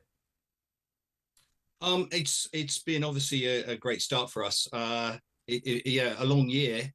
This time last year, things were a little bit different. But listen, a long way to go for us. But we're really excited where we are. And your December looms. 6 games very quickly, and there's a lot can change in that, and we're aware of that. I'm intrigued to know about your relationship with Frank. We often talk about Frank Lampard on the show, of course. One-time brilliant player, and now forging a career in management. You've worked with Frank now for a year, so you know each other pretty well. What's the process with him, Doug? Tell us about the working relationship. Listen, I think coming in mid-season, which he did, was always going to be tricky. The start was getting a flavour of the whole thing, and as we got through into the start of this year, things became clearer. Listen, we've always had a good relationship. We're very direct. We're very honest. We get on with what we've got to get on with. He tells me what we need to do, and I think we're more like a business, I would say, than an owner who may be a bit random. So we try and keep it nice and logical and nice and clear. We're a small team, but we get on great, and he's done an amazing job. And I just saw 46 games, 92 points a season at 2 points a game is sensational in anybody's language. So look, I mean, we know it's there. we know there's a long way to go. Nothing's done yet, but we're excited where we are, because normally we're about 15th or 16th of this time of the year. Yeah, I like that, Doug. We know it's there. I mean, you're being honest with us. It is there for you. Why wouldn't it be? You're 10 points clear at the top. Yeah, no, I mean, obviously, you know, it's a significant lead. It can change quickly. But listen, we've got a really good squad. We've got great leadership. We're together. We've got our stadium. The fans are with us. It feels like, you know, we've got it ahead of us. Still got to do it. Everybody is, you know, got to pull in and not get carried away. And I think having someone like Frank at the head of the football club, who's been through it and having to grind out result after result when it's expected, is just really important for us in this season. Yeah, it's fascinating to watch, because I was always slightly concerned, not necessarily that it's my business to be concerned, that it would be all about Frank Lampard. And it isn't. It isn't Frank Lampard at Coventry. It's Coventry with Frank Lampard. Coventry City is a big football club. It's had its opportunities in the past to be an even bigger one. And so it's now Frank Lampard being judged as a manager, not Frank Lampard, the England international that comes with all the the media interest. It's about Coventry City's performance. They've got Ipswich on the weekend, which I'm sure Doug will know is a very interesting game, because Ipswich will expect to bounce back. But I'm interested, Doug. I mean, you know, you don't seem to have spent inordinate amounts of money. And obviously, you will no doubt be gracious and cede some of the development in Mark Robins, albeit you got rid of him last year because you wanted to change, and he's doing well at Stoke, and I'm sure you're pleased for him. But it doesn't seem to be huge amounts of investment gone into the team, which is nothing wrong with that. The less you can spend, the better you can get. Fantastic. But what is the key? What's driving this? Because this is bloody great. 43 points. Leicester did it a couple of years ago when they came down with a Premier League squad and got 43 points out of their first 17, 18 games. You guys are coming from a different position. I think that I think I always said, I mean, a year ago, I said that I thought we had recruited really well after we saw Victor Gyökeres and Gus Hamer. We weren't really functioning, but I think keeping everybody together was really important this summer. I think people underestimate the turmoil that brings churn in a transfer window, and trying to get everybody bedded in again is extremely difficult, and we've done it.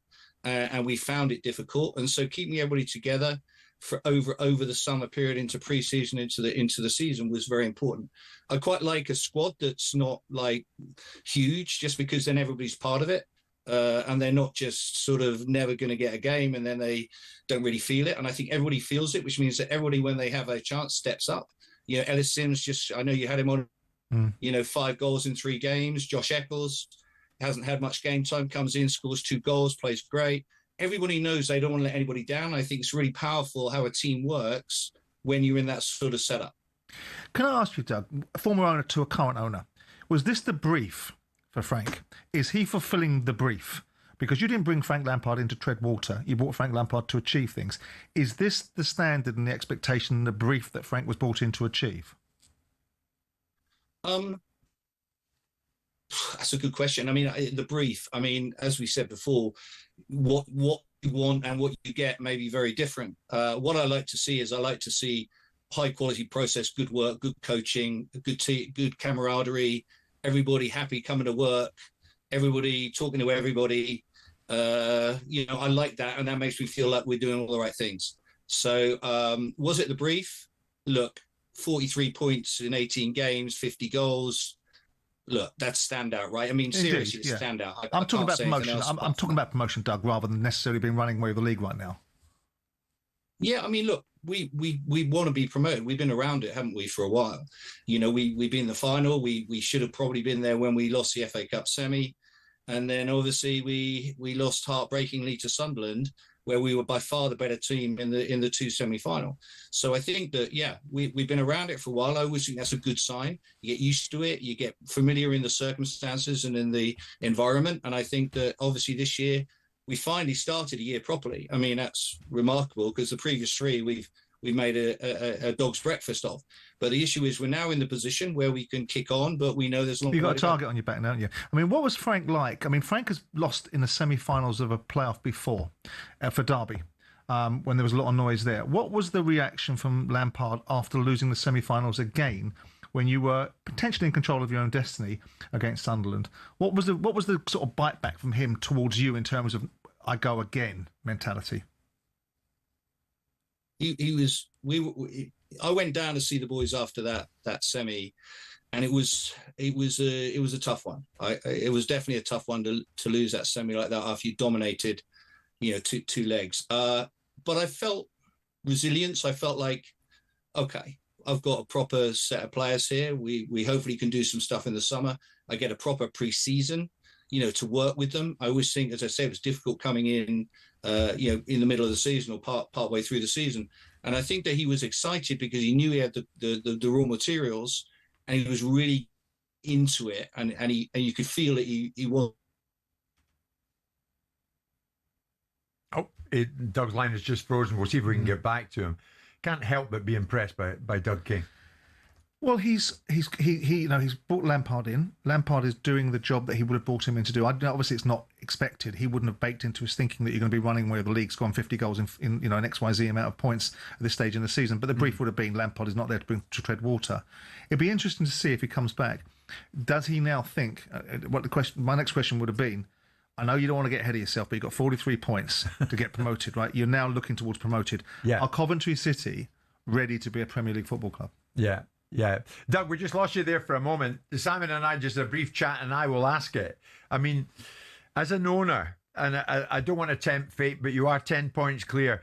Are you to some degree already preparing for life in the Premier League? No, I would say I'm not. I mean, we're having meetings all the time. I've obviously just got the arena to get my hands dirty with, which is causing me a lot of sort of work and meetings and work out how we're going to do that properly. But look, we'll see where we are. April. I'm calm. I'm calm about it. We just got to keep on doing it. We've given ourselves a great chance, and if we do it, then magnificent. Do you think you're ready? Do you think you're ready to be a Premier League club? I mean, when I bought Palace and we went up on the third or fourth season, I felt we were ready, but life taught me different lessons. Do you think Coventry? I remember when Sisu bought your club, they thought they were going to flip it and turn it into an opportunity to bounce back. It's taken 20 years to get into that position. Do you think Coventry now is ready to be back in the Premier League under your ownership? I say that I think we are. I don't think we were when I came in. When we lost that playoff game against Luton Town, I don't think we were ready for it there. But we, was that 2.5 years ago, with the arena, with the people we've got in, with the changes we've made, the attendances are fantastic. We've got over 30,000 at the arena. We've got sellouts. The city is believing the quality of the facilities are back where they need to be. So we're way better off than we were 2.5 years ago. So I feel that we're there. I've been around all the championship games and grounds, and there's some good ones who've been in the Premier League and come down, but I think we match a lot of them now. Doug, thank you. We enjoy having you on the show, and this morning has been no exception. Doug King, thank you so much. Owner of Coventry City, who are flying, Simon, are they not? 10 clear at the top of the championship. He must, with all respect to him, think that football is like this, because he's come in, got to a playoff semi-final, got to an FA Cup semi-final, got to a playoff semi-final. But there must be something that he's doing. There has to be a lot of credit to him, because the culture of Coventry must have changed, but to have this constant level of, okay, people will say closeness, but not getting there. This is the club that's resided and presided over 22 years, probably not 22 years, probably 20, 18 years of managed decline. Stadium fallouts, not being able to play at the same ground, people hating the current ownership model, which was a hedge fund. He's come in and gone, bang, relative success. I mean, people would have taken this level of success for a championship side coming out of League One again after being really in the doldrums for a period of time. Yeah. Playoff, FA Cup semi-final. I mean, they got robbed in an FA Cup semi-final. Yeah. Let's have it right. You're right. Next up for Coventry, as we said, an away trip to Ipswich. Now, there's a cracking game. Doug King, thank you very much indeed. It's 11:45 this Tuesday lunchtime.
And welcome to talkSPORT Goals. We're taking you through what should be another busy day of football. Chance to win it! We don't need to do that, guys. I'm going to owe you an apology. How would you get to that conclusion? That's a weak mentality. Oh, get out of it.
Deal on talkSPORT with Selco Builders Warehouse. For the latest special offers, pick up this month's Real Deals in branch or view online at selcobw.com.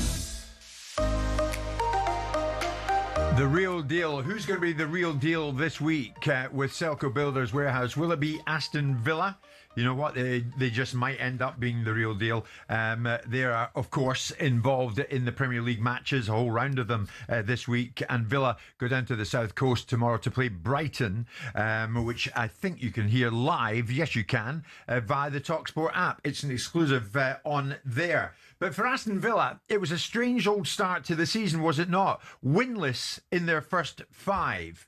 And now things have come good because Villa 4th go to play 5th place Brighton. So what's changed? I put that to Belgian midfielder at Villa, Yuri Tillemans. I said, what has brought the upturn in form? Yeah, we just started to win. I think that's what changed. We had a rough start of the season, bad performances, but bad results. And we didn't score enough, we didn't create enough chances to score goals, and just kept working hard on the training pitch. The manager, you know how tough he is with his video meetings, and we just kept trying to improve, and at some point it just clicked and we got wins, and that's why we are where we are now. You're going into the Christmas period, the Christmas New Year period. Games are non-stop. Do you enjoy that? Or are you in the player welfare camp of too many games at one time? Yeah, I think it's a bit of a mix because we've had games non-stop this season already from September since we've started this European campaign. So Christmas period is no different than the rest of the season, in my opinion, and especially in the Premier League and in England football, we have a lot of games over Christmas, New Year, so it doesn't really change from the rest of the season, like I say, and there should be a balance between games and enough rest in between games. And I think, if I'm right, this season we have at least 3 days in between games, so that helps towards recovery. So it's not too bad. It's not too bad. You're okay with that. It's a tough period, but you're all right with it. If we have enough days in between games, yes. So here's the thing. On Wednesday, Brighton away, then Arsenal at home. Now listen, Yuri, and don't think I'm crazy, but if you take maximum points from those games, are you guys title contenders? Listen, we need to be more sensible. There's still a long way to go, and like you were talking about the Christmas and New Year period, if we come out of that with positive results, then we'll see where we're at. But yeah, this week is a very important week for us, like any other week, and we just want to keep playing and pushing each other to get better. Realistically, what are your ambitions in this Premier League? Do you have a target in mind? We don't necessarily have a target, but realistically, I think if we can get one place up from last season. That means we're in top 4 and into the Champions League race. So that's, in my opinion, where we are now, a realistic target.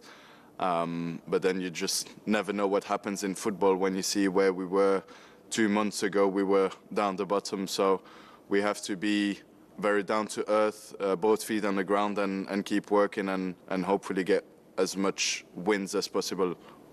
It's a very important season, and after that, Yuri, we have a World Cup. I just think of your dressing room. Do you have conversations in different areas amongst the players? Is the World Cup in your conversation? Yeah, definitely, because it's a major tournament, and to play for your country, represent your country at a World Cup, and it's just an amazing feeling, and to have as many players part of that experience in our changing room is great for the team, because it's a positive thing, and obviously they are part of the conversations that we have. But the main part as well is when we get together, we know what we have to do with Aston Villa, and that's the most important at the moment. And of course, joining Belgium and Martinez in Argentina and Morgan Rogers in England next summer are Scotland, Yuri. And John McGinn must have been delighted with that result against Denmark. Yeah, he is. He is. He's buzzing because it's going to be a first-timer for him, and a long time since Scotland have been at the World Cup. So, yeah, they're very happy, very excited. But like I said, the main target now is Aston Villa, and we'll see over the summer what happens. And finally, the Premier League, Yuri, is headquarters for the top coaches. Is Unai Emery one of the best in the world? I don't know in the world, because you have to work with different managers to know how they work and who they are. But in my opinion, he's certainly one of the best in the league. And when you see the way we perform and the way he's turned things around when he came at the club, he's definitely in that conversation, yes. Yuri Tielemans, and he and Aston Villa go down to the South Coast to play Brighton tomorrow night. Simon, when you think of it, Unai Emery, since he came into Villa, finished 7th, 4th, 6th, and they're in the Champions League. Yep. The thing that's missing in the way I see it is a trophy. Sure. Well, that's why all the background noise at the beginning of the season was bloody stupid, wasn't it? Because we've got a manager that's perfectly capable of overcoming some of the adversity that was coming his way. The problem for Villa is they don't score enough goals. They're doing well, but they don't score enough goals. They've got Watkins doesn't score enough goals, despite the fact I like him as a player. The boy that they bought, Malon up top, doesn't score enough goals. He's not replicating the form that he's replicated in other teams that he's played for. Yeah. And so when you're fourth in the league, having played 13 games and scored 16 goals, it creates a slight anxiety about the challenges that might face you. Now, defensively, they're good, but it will come on top if they can't score more goals. They're going well in the league. You can't argue with the fact that you've got a top draw manager there. You've got a very good side with good players in it, like Tielemans, like McGinn, like other players that are there, that are breaking into the England side. But goals are the problem for them, I think, and that may well hold them back from achieving things. But the Europa League, they're third. Premier League, they're fourth. All of this flies in the sensationalised nonsense that we were trotting out about 6 weeks ago about the demise of Aston Villa. That's why you mustn't manage things in the here and now. We didn't say that it was the demise of Aston Villa. We were in a doom loop about what was happening to Villa. They couldn't score a goal. They couldn't win a game. They were going to be in all kinds of trouble. Simon, they went five games without scoring and winning at the start of the season. Was his future, had he run aground now? Was it the end of this manager? And here we are now. There we are. Yes, some boy. Don't go early. Yuri Tielemans, well, it's been my problem for a long time. Yuri Tielemans, thank you so much. And remember, our latest special offers, pick up this month's real deals in branch or view online at selcobw.com. The Real Deal on talkSPORT with Selco Builders Warehouse. Check out this month's real deals at selcobw.com.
talkSPORT Sports Update, powered by the Nissan Van Range. Score a winning hat-trick of performance, payload and price. Search Nissan Vans or head to your local Nissan Van Centre.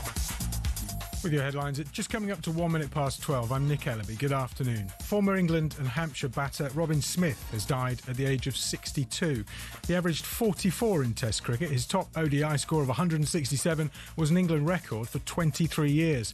Michael Atherton described Smith as a fearless player and a popular teammate who'd do anything for you. Now, onto the Ashes, where Ben Stokes and England must be concerned about their batting lineup. That from Bumble on all-rounder Will Jacks's inclusion for the second Ashes test. I thought they'd have brought another seamer in because that's the way that you'd expect a pink ball to behave, a day-night game. Will Jacks is, I'd call him a bits and pieces off spinner. What they've done is lengthened the batting. Specialist spinner Shoaib Bashir misses out. Meanwhile, Aussie opening bat Usman Khawaja has been ruled out at the Gabba. There's a full preview on talkSPORT's Following On podcast. Now, ahead of Tottenham's trip to Newcastle, live on talkSPORT tonight, Harry Redknapp is urging Spurs not to get trigger happy over this poor run of form under Thomas Frank. They've gone for, Mourinho, Conte, they've had everybody there, haven't they? And yeah.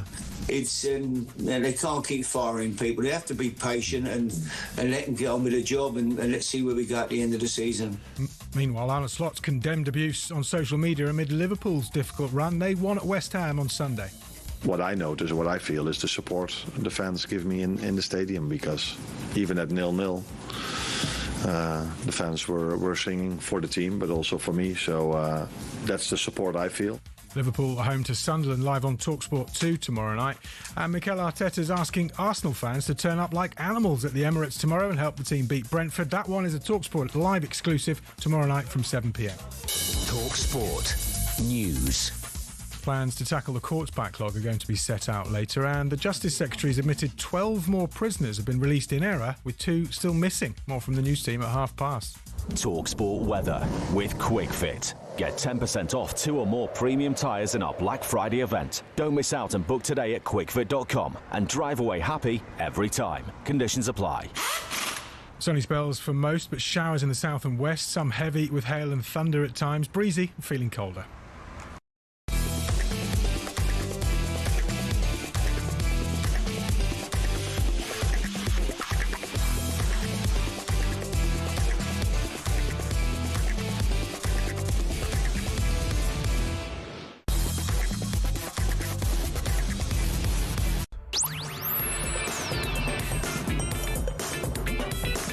Good afternoon, everybody. 3 minutes past 12 noon this Tuesday lunchtime. It's Jim White and it's Simon Jordan, and we are live on talkSPORT, of course, into the month of December. And again, boxing will hit the headlines not for the first time. It's been quite a year.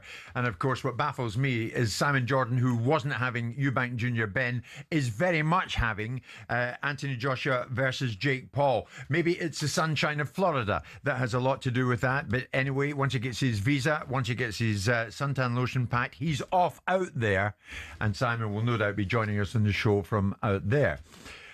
For the time being, there's meant to be a here. rise there for me. You're struggling to get a visa? What do you mean a visa? Tight-lipped. No, not. You're hearing the voice of Ben Shalom, incidentally, ladies and gentlemen. Nice to see Ben twice. Couldn't hear from him for ages. Now we can't shut him up. That's right. He is the chief executive of Boxer. And of course, Ben is in for a reason. Because on Saturday night, what did we see in Derby? We saw Jamie TKV beating Fraser Clark to win the British heavyweight title. It was a Boxer event, Ben's company, and it was Ben's first free-to-air event with the BBC. Ben Shalom, the aforementioned. Welcome this lunchtime. Good afternoon. How are you? Good afternoon. Good to see you. So Jamie TKV won it, and he was in here quite rightly yesterday showing off the Lonsdale belt that went with it. Did you see it coming? What were your thoughts? Look, he was the underdog, wasn't he? So I think everyone had Fraser as the favourite. Certainly the bookies did. But Jamie's one of those fighters that every fighter struggles with. He's a very, very good fighter, very underrated. As I said when I came in here on the fight week, he did beat David Adelaide in April, and he's just beat Fraser Clark, so credit to him. I thought it was a very good performance, particularly after Fraser came out in the first round swinging, looking to get him out of there early, which was probably a mistake, and Jamie just took it in his stride. And to be honest, in the end, won pretty comfortably. He did, didn't he? And Fraser pretty much gassed out, didn't he? I mean, how is he at the moment? Look, I think it's a very unforgiving, it's a very, very tough sport, and I have been thinking about him this week in particular because he'll be devastated. He really did expect to win on Saturday night. He knows what a big opportunity that was missed, and absolutely devastated. Of course, in the 11th round, feared that perhaps he was concussed and for his health, but I can confirm he's home and he's safe and he's well. But his pride is definitely dented, and it was a very, very tough night for him. And my thoughts are with him because it's an unforgiving place, that ring. I mean, before the fight, Ben, I think we were all agreed, were we not? It was pretty much make or break for Fraser. Yeah. So now is the end nigh?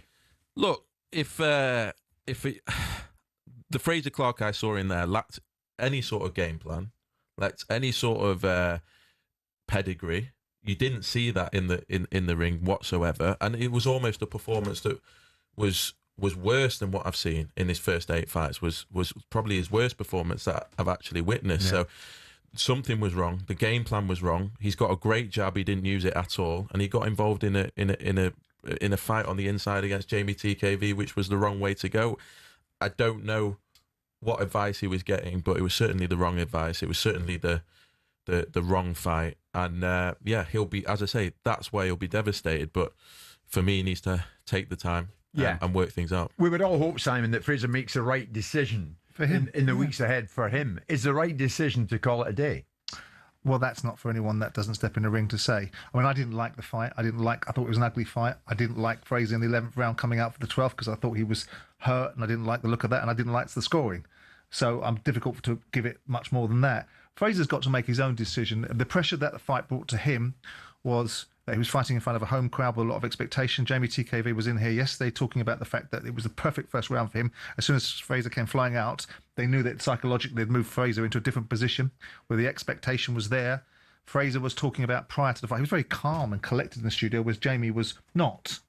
And so you expected Fraser to be in control of his own destiny. Yeah. And there's a corner to affect that. And if the game plan needed to be changed, you'd expect the corners to change it. Yeah, yeah. So Fraser has to look at himself. But look, should it be the end?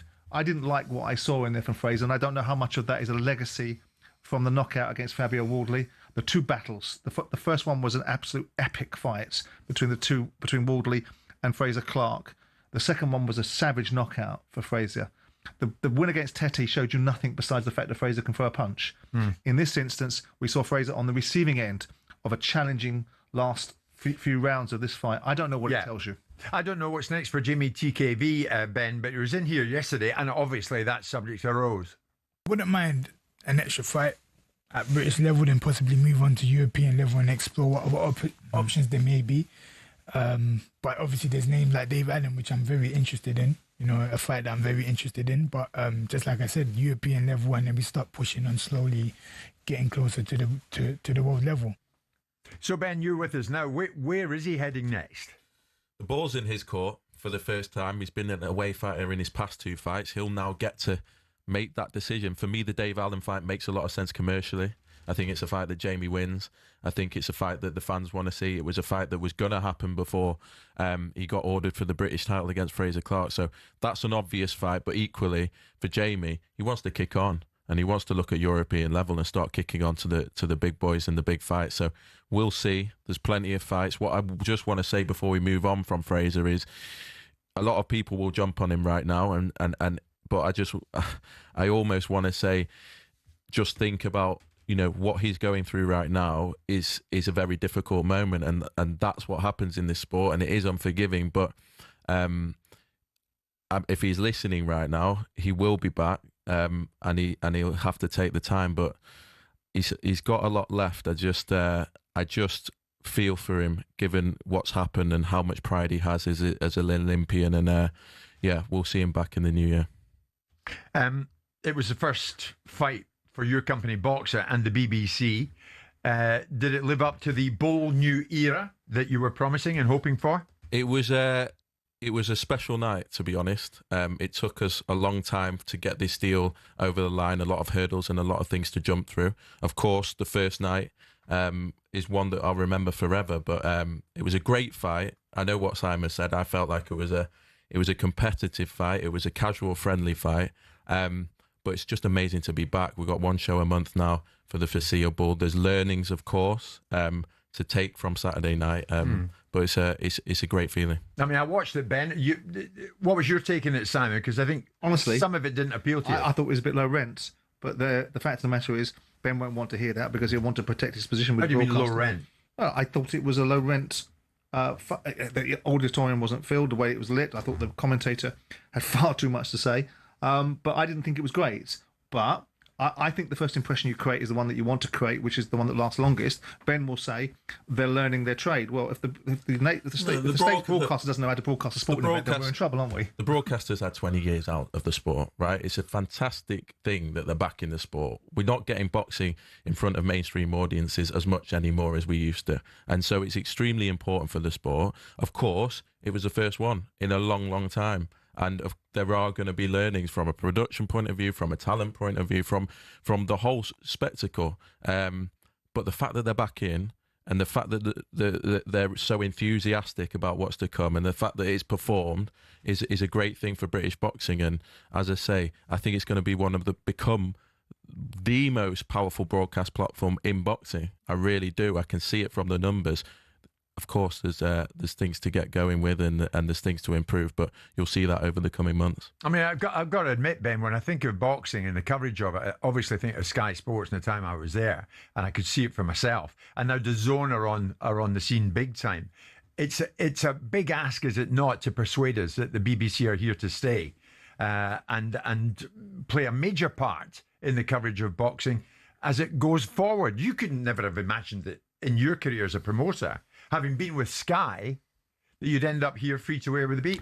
Exactly. Look, Simon might want to downplay it, but having the BBC back in the sport, I think, is an absolutely incredible thing. And I think the fact that they are enthusiastic about our sport, the fact that they're seeing the numbers that our sport does, the fact that they want to invest in our sport, it's fantastic. And as you said, there's so few broadcasters in the sport at the moment, the mainstream broadcasters. To have our national broadcaster now fully behind it, Saturday night, prime time, BBC 2 on Saturday night, is unbelievable. And we're going to see kids getting in the gyms because of it. We're going to see the whole of the sport have a benefit from it. We're going to see household names being built and grown, which is what we need. And as I say, it's a start. Yeah. See, and none of that is what is anything vaguely resembling what I said. Because I actually think it's wonderful to have the national broadcaster involved. I think it's absolutely perfect, and it should be the stage, because terrestrial broadcasting needs to operate with the audience it's got. What I said was, do it well. That was what I said. So we both know that the challenge for him is that he's going to, like in the past, the broadcaster will showcase names and he'll get them pinched by other people that put them onto platforms that are paying more, rewarding more, and giving more opportunities. But do I think the BBC should be involved? I think it's fabulous. They do brilliant coverage. Are you a hostage to fortune in some ways, as Simon's suggesting? Look, we know how to build stars. I think Simon's perhaps referring to something that's happened recently, but every situation is different. And, what are you referring to? I don't know what he thinks I'm referring to, but I'll draw the lines in terms of his own paranoia. Probably Ben Whittaker. Well, are you pleased for Ben Whittaker? I've always said good luck to him. I've not said anything. I'll talk about it in due course. Boxing's a very transient place, and fighters move from one promoter to another all the time. We know how to build a fighter. We know how to take fighters to world titles. We know how to put on pay-per-view events. We've done the whole spectrum. And as I say, we're the place now is going to build the household stars for the future, and that will be the focus of the business. Okay, quite a number of points coming in from listeners, Ben, on the very topic of matchmaking, and we'll go on a bit more on Ben Whittaker, and a bit more, of course, what can we expect on December the 19th when AJ takes on Jake Paul. Stay with us.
And welcome to talkSPORT Goals. We've been taking you through what should be another busy day of football.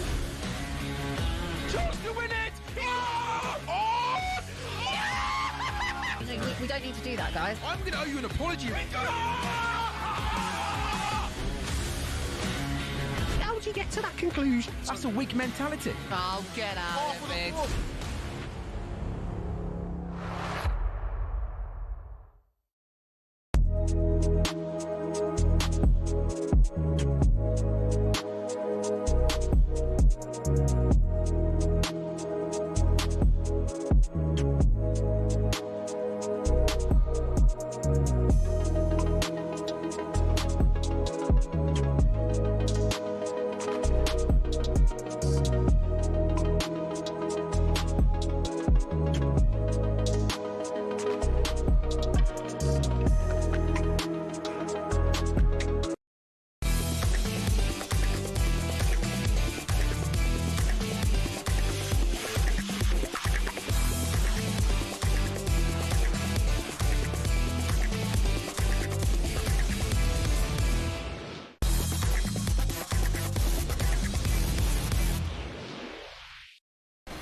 boxing update on talkSPORT with DAZN, the global home of boxing. Sign up now at dazn.com/boxing. Now, this Saturday, the Brits Shabazz Massoud and Peter McGrail headline in Monaco for the EBU European title with a stacked undercard featuring Pat McCormick and Johnny Fisher. Watch live Saturday only on DAZN. Boxer Chief Exec Mr. Ben Shalom is in studio with Simon and myself this lunchtime. Ben Whittaker was with Ben, and now Ben Whittaker has left Boxer and went to Matchroom, had his debut at the weekend and won. First round knockout win, Simon, at the weekend over Benjamin Gavazzi. You're still in the camp that Ben Whittaker has big things to do in this industry and that we will see him in the ring. Do you think Whittaker's going to be a world champion one day? Depends who he's matched against. Do I think he beats David Benavidez? Nope. Do I think he beats Callum Smith? Maybe if Callum Smith's 2 or 3 years down the line, maybe. Does he beat Better Biv and Bibble that are going to sail off into the sunset sooner rather than later? No. So it depends what the landscape looks like and who he gets matched against. Is he a star because of the charisma, because of the noise? Yeah. Do I think he's got things to prove? Yeah. I think he has, and I don't think that the win on Saturday is anything other than it's sort of a guy that's got 19 fights on his record, most of them tomato cans, that looks like he's beaten someone of real credence. Well, that's right. And on that very topic, you said that the chief exec of Matchroom, Frank Smith, was somewhat classless when he pointed the finger at Ben and Boxer and said some of the matchmaking for Whittaker had to be called into question. This was Smith. No, I don't think it. Look, I don't think it was classless. I think, we're not always going to agree on things. What they did with Ben Whittaker, they spent a lot of money signing Ben Whittaker. They then didn't have a budget to get appropriate opponents. In my opinion, we can disagree on whether the opponents were the right opponents at the right time, but they didn't then have the budget to get the right type of opponents to build him. But again, we can agree to disagree on that fact. I don't believe it was classless. That was just my take on the 3 years he's had there and preparing him as he steps through. I've always said he was a standout amateur. Obviously won a medal at the Olympics, and they're fighting the best week in, week out at the amateur period of their career. So then when he steps through, he needs to be built at the right time, and I just don't think the right opponents were there at the right time for him. Ben Shalom is with Simon and myself. I mean, Ben, presumably you wish Whittaker well as he goes off into the sunset with Smith, Hearn and Matchroom. Look, good luck to him, and I've said that all along. I want the best from every fighter, and that's it. Obviously, listening to that, I mean, that guy just talks a load of absolute nonsense. We've built him, put in the work, done everything, and got him to a place after 10 fights that not many other people could. And so, but as I say, I don't want to go back and forth. The fact is, I wish him good luck. I mean, there's a lot of back and forth amongst you guys, the promoters, because you make things happen. And he was having a hit. The swipe Frank Smith and maybe Eddie, I don't know, would have with you was that you couldn't match make with Whittaker in the fashion that they thought you should have. Look, there's an insecurity there of those guys. Look, Eddie, as I've said, is in a position where he started working for Matchroom at 35 years old. He sees me come along at 27 and do things from my own back, off my own back, and have to go through the struggle that he didn't have to and build a business. And I think it screams every insecurity that he's got in his body. I think both of them can't put themselves in my shoes. Both of them haven't had the life experiences. Both of them haven't achieved things that I've had to do on my own, and they just talk nonsense all day long. And so I'm not going to go back and forth with people that haven't started their own business, that haven't built things for themselves, and that don't stand on their own 2 feet. It's not worth my time. I mean, do you respect Eddie Hearn and Matchroom and what they've done? I respect Barry Hearn and I respect Matchroom and I respect the size of the business that it is. That's it. You respect Barry, but not Eddie?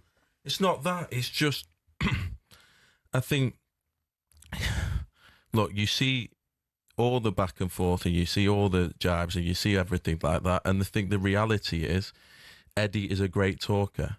He likes being in front of the camera. He went and did things on his own and ended up back at Matchroom in his mid-30s working for his dad.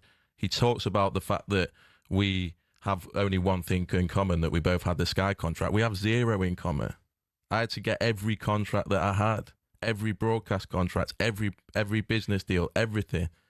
It's not very hard to become the Sky promoter when Matchroom are already providing shed loads of sports and are already promoting boxing on Sky. The journey's completely different. It's completely unrelatable.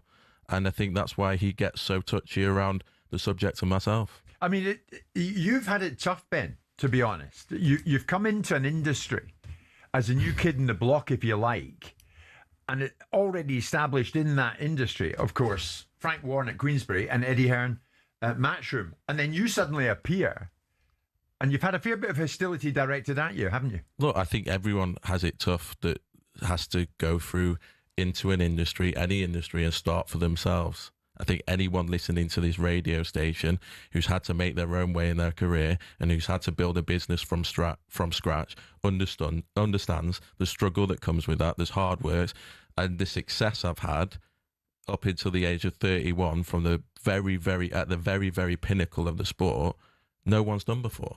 And so, of course, that's going to come with hostility from guys that are working for family businesses that have been running this sport for 40 or 50 years. If you could have your time again, would you do the same again? Would you come into boxing? Absolutely. I mean, the experiences, the shows, the fighters that we've built, the pay-per-view shows, it's been phenomenal. I've worked with almost every broadcaster in the country. We've now just signed a deal with the BBC. And as I say, I'm the youngest one to ever do it. Fair play to Ben. I know you've worked closely with Ben. You have a good relationship. I think both things can be true at the same time. I agree with a lot of what Ben said there. I also think that Eddie Hearn is a very capable operator that's taken the Matchroom stable onto bigger and bolder things. But I think, yes, he does have a head start, but that comes with his own consequence. And what he says about his opportunity and his challenges is equally true. I mean, this is a very personality-led industry where they spend a lot of time. You know, I've had conversations with Frank, I've had conversations with Eddie. They resist him in this space because it's ironic, isn't it? Frank had the battle with Mickey Duff and Terry Lawless and all those, and Jarvis Astaire back in the 70s. Yeah. They closed him out. Yet they wanted to shut the door on him, and which is why I was always very protective of him. Not that he needs my protection. He's a big boy, can carry his own bag. You know, I'm a similar journey. I was 31 years of age when I bought a football club, so I understand the dynamics of the world that he's in. No one's given him anything. No one's handed him anything. He hasn't come from a background. Coming from a background of running someone else's business, albeit your father, still has his own set of challenges. Don't underestimate what Hearn's achieved. He's a remarkably capable operator. But then don't diminish what this guy's achieved as well, because that's what they do. They play the man, not the game. They did it to me, but in this instance, we're talking about him.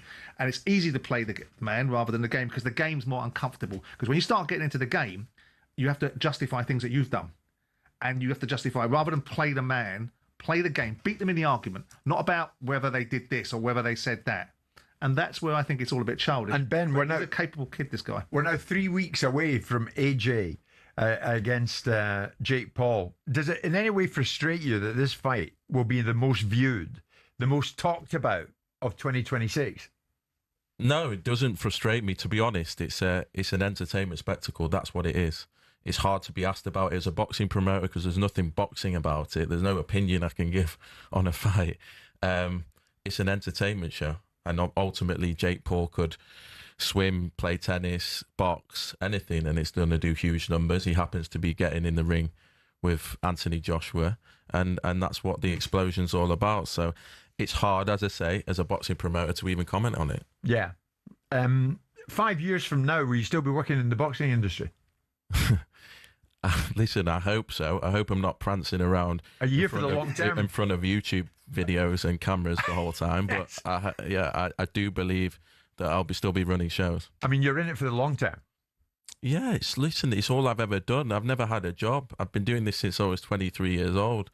I do other things outside of boxing, but boxing's my passion. Boxing's what I've been successful at. Boxing's what I continue to be successful at. But as I say, do I want to be jumping in front of cameras every 5 minutes in my 50s? No, I don't. You're determined in a business that is extremely competitive and hostile. In the longer run, do you think you'll outlast Frank Warren and Eddie Hearn? Just by numbers, yes. But look, I don't think it's about that. The reality is I'm responding because of the way they come at me. I enjoy being in the sport. I enjoy the competition. I enjoy the fact that the boxing is very, very popular right now. And the key is to keep it on as many broadcasters as possible. So, yeah, I don't think it's about me. Do I want to see the sport succeed? Absolutely. You want to smash them, though, in a business sense, don't you, Ben? No, listen, as I say, they're very, very established operators. Underneath it all, they've got 20 years of experience, 20 and 40 years of experience, decades and decades in the sport. You've got to respect that. Of course. The reality is, I do feel that they're threatened by any competition, never mind me. This is their patch. Yeah. This is their sport in their eyes, and no one should dare come into it. And finally, for the man who didn't see the merits of Eubank Jr. Ben, but does see the merit of AJ against Jake Paul and is boarding a flight to Florida, what would you say to Captain Hypocrite who's sitting to your right?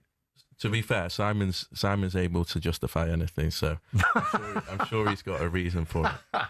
Ben Chalom with us live this lunchtime on talkSPORT.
All-rounder Will Jacks is in England's 11 for the second Ashes test. In an interview on the ECB's website, Jacks says it's a dream come true. Well, the first person that found out was Ducky, because I was sat right next to him when Baz told me. And then obviously I've spoken to my girlfriend, my parents, my sister, just to let everyone know. Everyone's obviously very happy. Jacks' inclusion means the spinner England have been preparing for this series for 2 years. Shoaib Bashir is not even in the squad for the Gabba.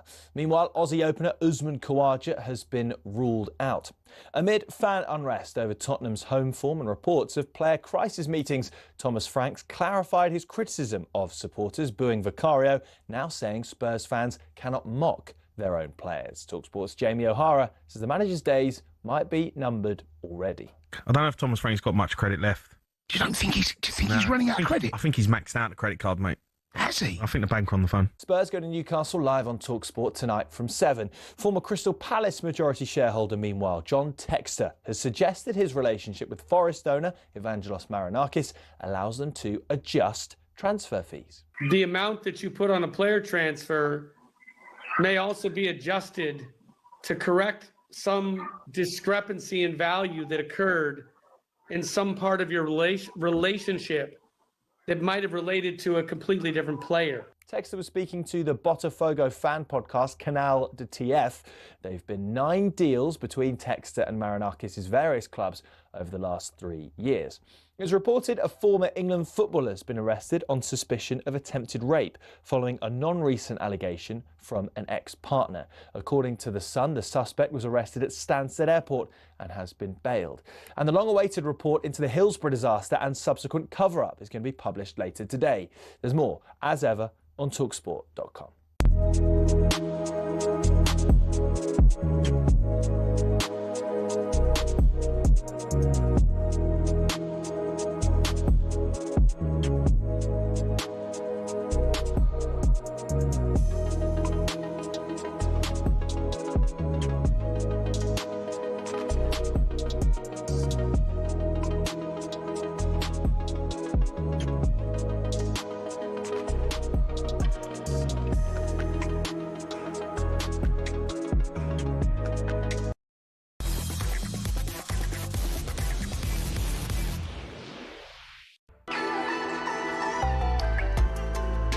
It is 12:30 this Tuesday lunchtime.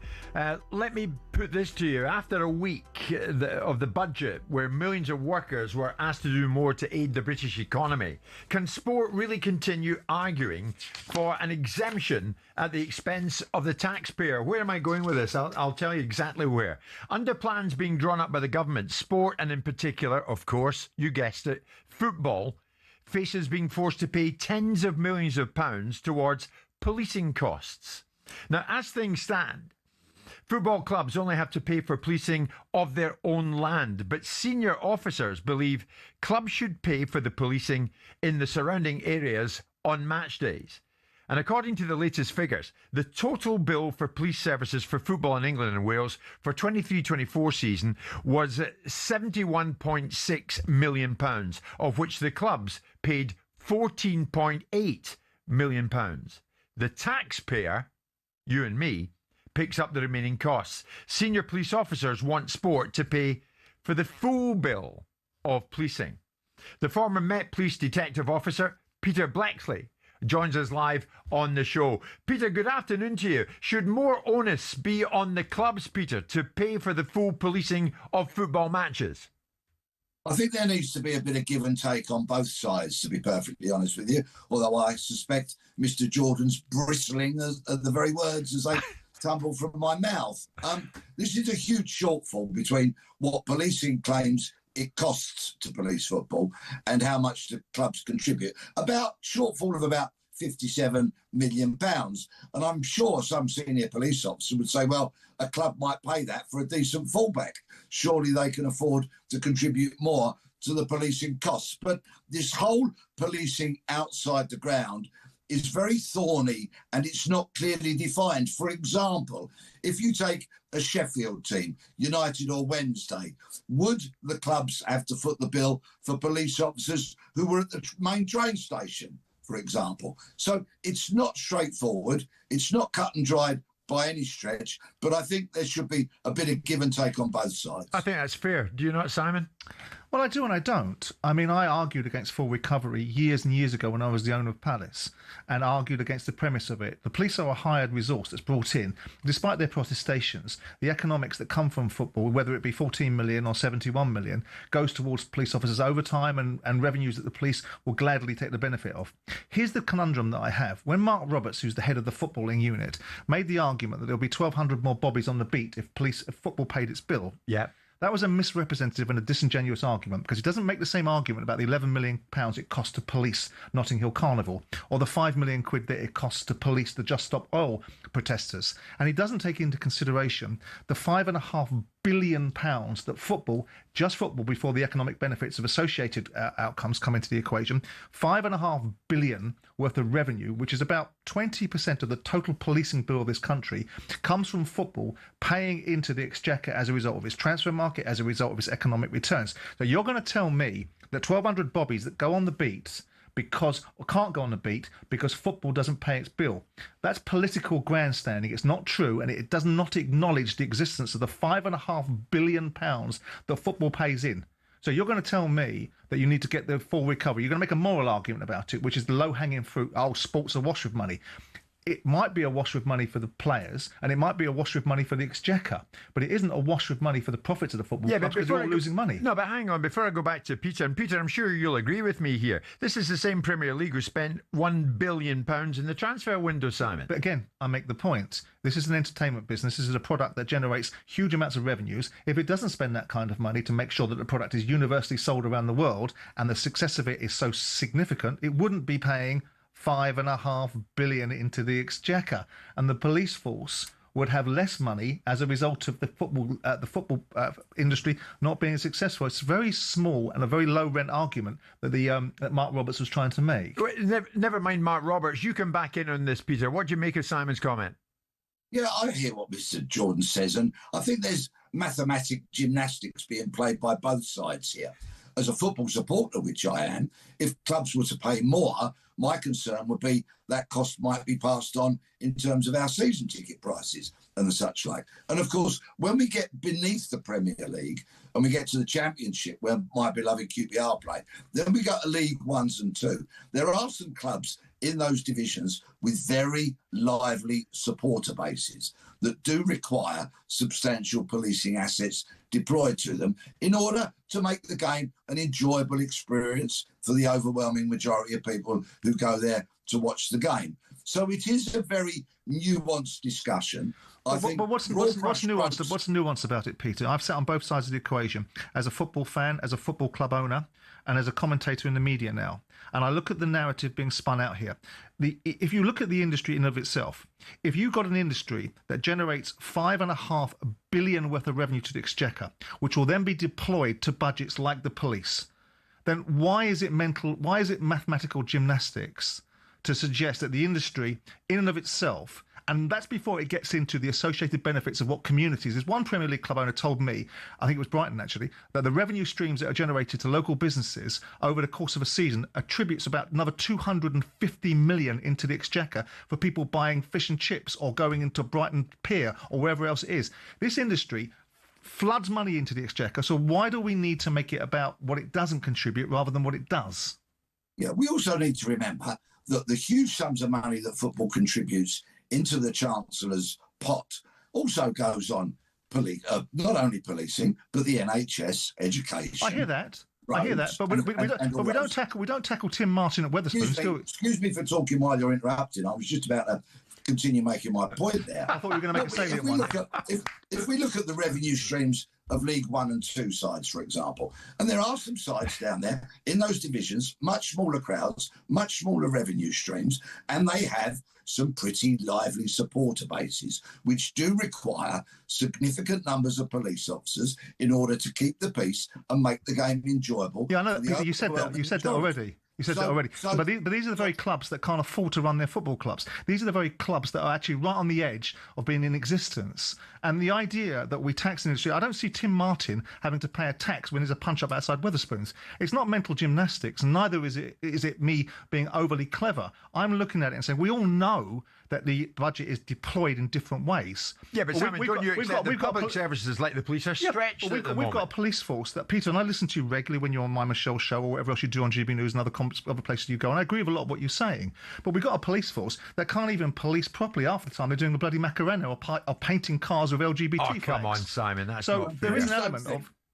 Please don't think I'm here to defend the indefensible. I'm not. I started by saying this is a nuanced discussion, and I think there needs to be give and take from both sides. If we have two sides that are very entrenched in their positions, then everybody's going to be dissatisfied. Let's look at the differences in ground, for example, between Selhurst Park, beautifully sandwiched in amongst housing. So, of course, there needs to be significant police resources outside to keep those streets safe. Then we go to a more modern ground, of which there are so many that have built in industrial estates, for example. The footprint of the ground is a lot clearer, a lot larger, and that club would have to pick up perhaps greater policing costs than a more old-style football ground sandwiched in amongst housing. Do you think so? There's an awful lot. Yeah, I hear you. There's a lot to be taken into I account. agree, Peter. Do you think it's incumbent upon the police then to present a better argument against the resistance that sport has to evaluate your argument, to say, actually, full recovery looks different based upon certain geographical and layout circumstances? Because that's not currently what's happening, is it? Exactly. Nuance, there are differences. I want a less entrenched position. And how do things usually get resolved in life? By some form of compromise and negotiation. Yeah. I don't think, Peter, that people ourselves realise what the police go through on a match day either. I mean, we talked about Selhurst Park. I was at Palace Brighton recently, and at the end of it, Norton Junction Station, and Brighton fans are inside it. And you know where I'm going with this, Peter. The police have corralled off a whole bunch of Palace fans, and I'm standing in amongst them. And some of the comments that were made by some of the fans who had just witnessed a 0-0 outcome, you know, like accusing some of the police officers of, this is all for your overtime, isn't it? You got overtime here by holding us back and not letting us in. And it was a very small minority of Palace fans. The vast majority were great. But you have to go through a lot on a match day, don't you? We've got an example, the M23 derby, which has a history, which is lively. Do the police have to cover the costs of all the incoming fans from the railway station up to the ground and then afterwards? And then do police officers, should that cost be met if they have to stay for some considerable time after the match to ensure that everybody is safely dispersed? You see, there's so much nuance to this discussion that people digging their heels in and really knocking heads is not the way to do it. We need some grown-up conversation with some conciliation here. Peter, excellent. Thank you very much indeed. Peter Blexley. Speaks a lot of sense, Peter, doesn't he? Former Met Police detective officer. Yeah, with due respect, I don't think there needs to be a conversation. I think policing is given a huge amount of revenue as a result of the industry, and it should pack in its nonsense and police properly. And maybe if the policing authorities in this country introduced policing policies where people didn't get ahead of themselves, we wouldn't have this culture where people think they can talk to policemen as they currently do in this country. Yeah. Because we've seen it recently in France and Spain, where people are complaining about the overzealousness of the police in those countries. But I can tell you this, they don't muck about. We muck about in this country, and that's why you need increased policing. Yeah, but Sammy, you've made a comparison about Notting Hill Carnival. That happens once a year. No. Football happens all the time. No. I made every weekend. And football can afford it. No, I made a comparison between the cost implications of it. If you're going to make an argument about what something costs, it costs you £11 million to police for 3 days. I don't hear anybody complaining about that or suggesting that should make a contribution. The revenue that the football industry produces and the cost implications is £71 million over 42 weeks. But we're all having to pay more for our public services, so why shouldn't football? But football is. So the argument, I'm not raging against football's contribution. I'm raging against the characterisation, the audacity that the police had and Mark Roberts had to suggest that there'll be 1,200 more bobbies on the beat if football paid its way. And you think he was wrong in making that? I think it's outrageous. You think he's wrong in making that point? I think it's not wrong, though, Of course is it? it's wrong. Well, then, okay, then ultimately, by that logic, you'd have 300 of those police on the streets if Notting Hill Carnival paid their way. But more money would be freed up. And he represents the UK football policing. Did you not just hear my argument then? You should know. So you've got Just Stop Oil, which is funded by people like Del Vince, right? So why don't we take from their coffers the 15, 16 million quid, which is 20 or say 25% of what the policing bill for football is? Why don't we ask them for the contribution from that? No, because do you know why? Because it's lazy characterisation. Football's got a wash with money. Is it a wash with money? Is every single football club making inordinate amounts of money? They spent £1 billion in the window. So what? Well, that's a fact. £1 billion. Right. So in other words, that was generated in the transfer window. In other words, football can afford this. Don't be so bloody stupid. If football didn't, Thank you. If football didn't Thanks very much. So do you think football would be paying £5.5 billion to the Exchequer if it ran itself like the Eredivisie? Is that what you think? The bottom line is, Simon, at the end of the day, I think football is getting away with it here. In that, the money is there to pay for the policing. The argument of that there is no doubt. And senior officers want football to pay for the full bill of the policing. I'm sure they do. It's a reasonable request. But if you understood, like I do, what full recovery... No, sorry, with due respect, in the same way that I wouldn't understand about certain aspects of journalism, and you don't understand about certain aspects of full recovery, because I sat in rooms with police officers while they tell me what I had to pay for, and the reasons why I had to pay for it, and it bore no resemblance to what was actually required. In this instance, could football pay a bit more? In the Premier League, probably could. But this is not about the Premier League. Peter talks about going down the leagues. You tell me how a League One football club that's living from hand to mouth gets another £200,000 a year police bill and how they pay it. Because it's easy to say it, it's much more difficult to do it. But you tell me why Mark Roberts, head of the UK Football Policing Unit, has previously argued that removing £56 million burden from the taxpayer would allow 1,200 additional officers to be deployed on the streets of this country. You say he's talking nonsense. I've just told you that's a misrepresentative, disingenuous You say he's talking nonsense. I'm saying that the industry puts in $6 billion a year. So why isn't that considered? If I have to pay 1% marketing costs to get that amount of revenue, I'd do it all day. So what would you prefer? That the industry doesn't generate £6 billion or have an argument about 50 million quid?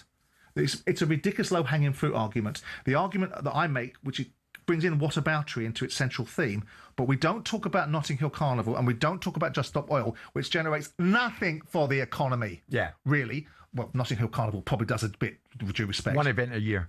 So what? Yeah. One event a year. Football's running all the time. We've got to go. So let me get this right. 11 million quid for 3 days. Is soup and rolls at home this lunchtime. Peter, thanks for joining us. We've got to take a break because we're almost there.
Hello and welcome to talkSPORT Goals. We've been taking you through what should be another busy day of football. Chance to win it! We don't need to do that, guys. I'm going to owe you an apology. How would you get to that conclusion? That's a weak mentality. Oh, get out of it.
Step up to the Oki and win on talkSPORT.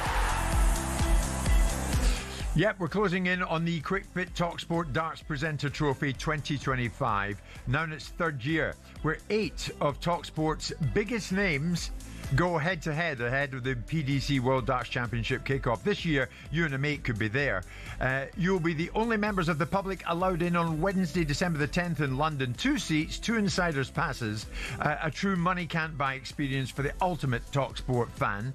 The very next day, you'll also both be heading to the opening day at the PDC World Darts Championship, and we'll sort 2 nights hotel stay and a massive £2,500 in cash. For your chance to win, text WIN to 83338.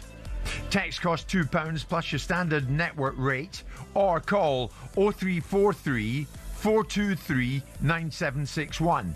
Lines close at 4 o'clock this Thursday, and that's when you'll need to answer your phone if it rings. 18 plus, UK excluding Northern Ireland. So, for your chance to win, text WIN now to 83338. This is a network promotion. Full terms and conditions at talksport.com. All right, tomorrow, Celtic in the SPFL, north of the border, go in at home against Kilmarnock, and it should be the final bow for interim boss Martin O'Neill. Good friend of ours, of course, and this show, because thereafter, Wilfred Nancy expected in Glasgow on Thursday to take over on a permanent basis. And Martin wishes him well, with the prospect of his first game in charge being against Hearts, who are going well in the title chase. This was Martin. It's a nice one for him. It's a nice introduction. It'll be a difficult game. Of course, it'll be a difficult match. Not too many easy ones, but... so naturally wish him well in that, and he's at least he's getting a side that's got a bit of confidence, or certainly restoring of confidence. A lot of people I noticed on social media, Simon, were saying, well, hang on a minute, Martin has done such a great job at Celtic, why not let him carry on a bit more, because Nancy is going to be thrust right into it with a must-win game against Hearts, who are doing very well this season under Derek McInnes. Well, the new manager coming in is perceived to be for the future. Martin was brought in to hold order, to get some stability back into the football club post Brendan Rodgers' departure, and observations about what was and what wasn't, and how it should be. And they always had a plan to replace him with someone that they figured was part of their future. Now, there's a school of thought that says, well, Martin is a very fit and focused 72-year-old that could have actually done the job for a couple, and who knows if Martin O'Neill wants to do that job for a couple of years. When we speak to him in the studio, he wants to get back into football management. It's one thing going back in for 6 weeks, it's another thing going back in for 3 years. Yeah. So, look, I mean, he's done what he was brought in to do. He's done what most people would expect Martin O'Neill to do, which is to go and be sensible, be pragmatic, deploy resources based upon the local intelligence, which is what he's done with Sean Maloney. Yeah. They've got some results, which, quite frankly, you'd expect from Celtic to get anyway, because that's where they should be. And he goes with his reputation, probably, if not that it needs to be enhanced, but reminded of people how good he was for Celtic in his first incarnation. Reminded. I like against that. How good he is now. Yes, reminded. It's a good point. So it's Celtic Dundee, and thereafter, Martin should take his bow. In comes the new man, Wilfred Nancy, and he'll look forward to a tussle with Hearts at the weekend. Should be director of football, Martin, shouldn't he? We'll see how it unfolds. Well, I mean, many people were suggesting that. But that was a position within the football But that was club. the thing that was asked of him yesterday, and he sort of answered it with, I'm not going to stay here for the manager's job, but director of football was what Martin should perhaps do. As I can see Andy Jacobs pacing up and down the other side of the glass, getting ready to come into this studio, we'll vacate the premises. Why? Because it's 1 o'clock.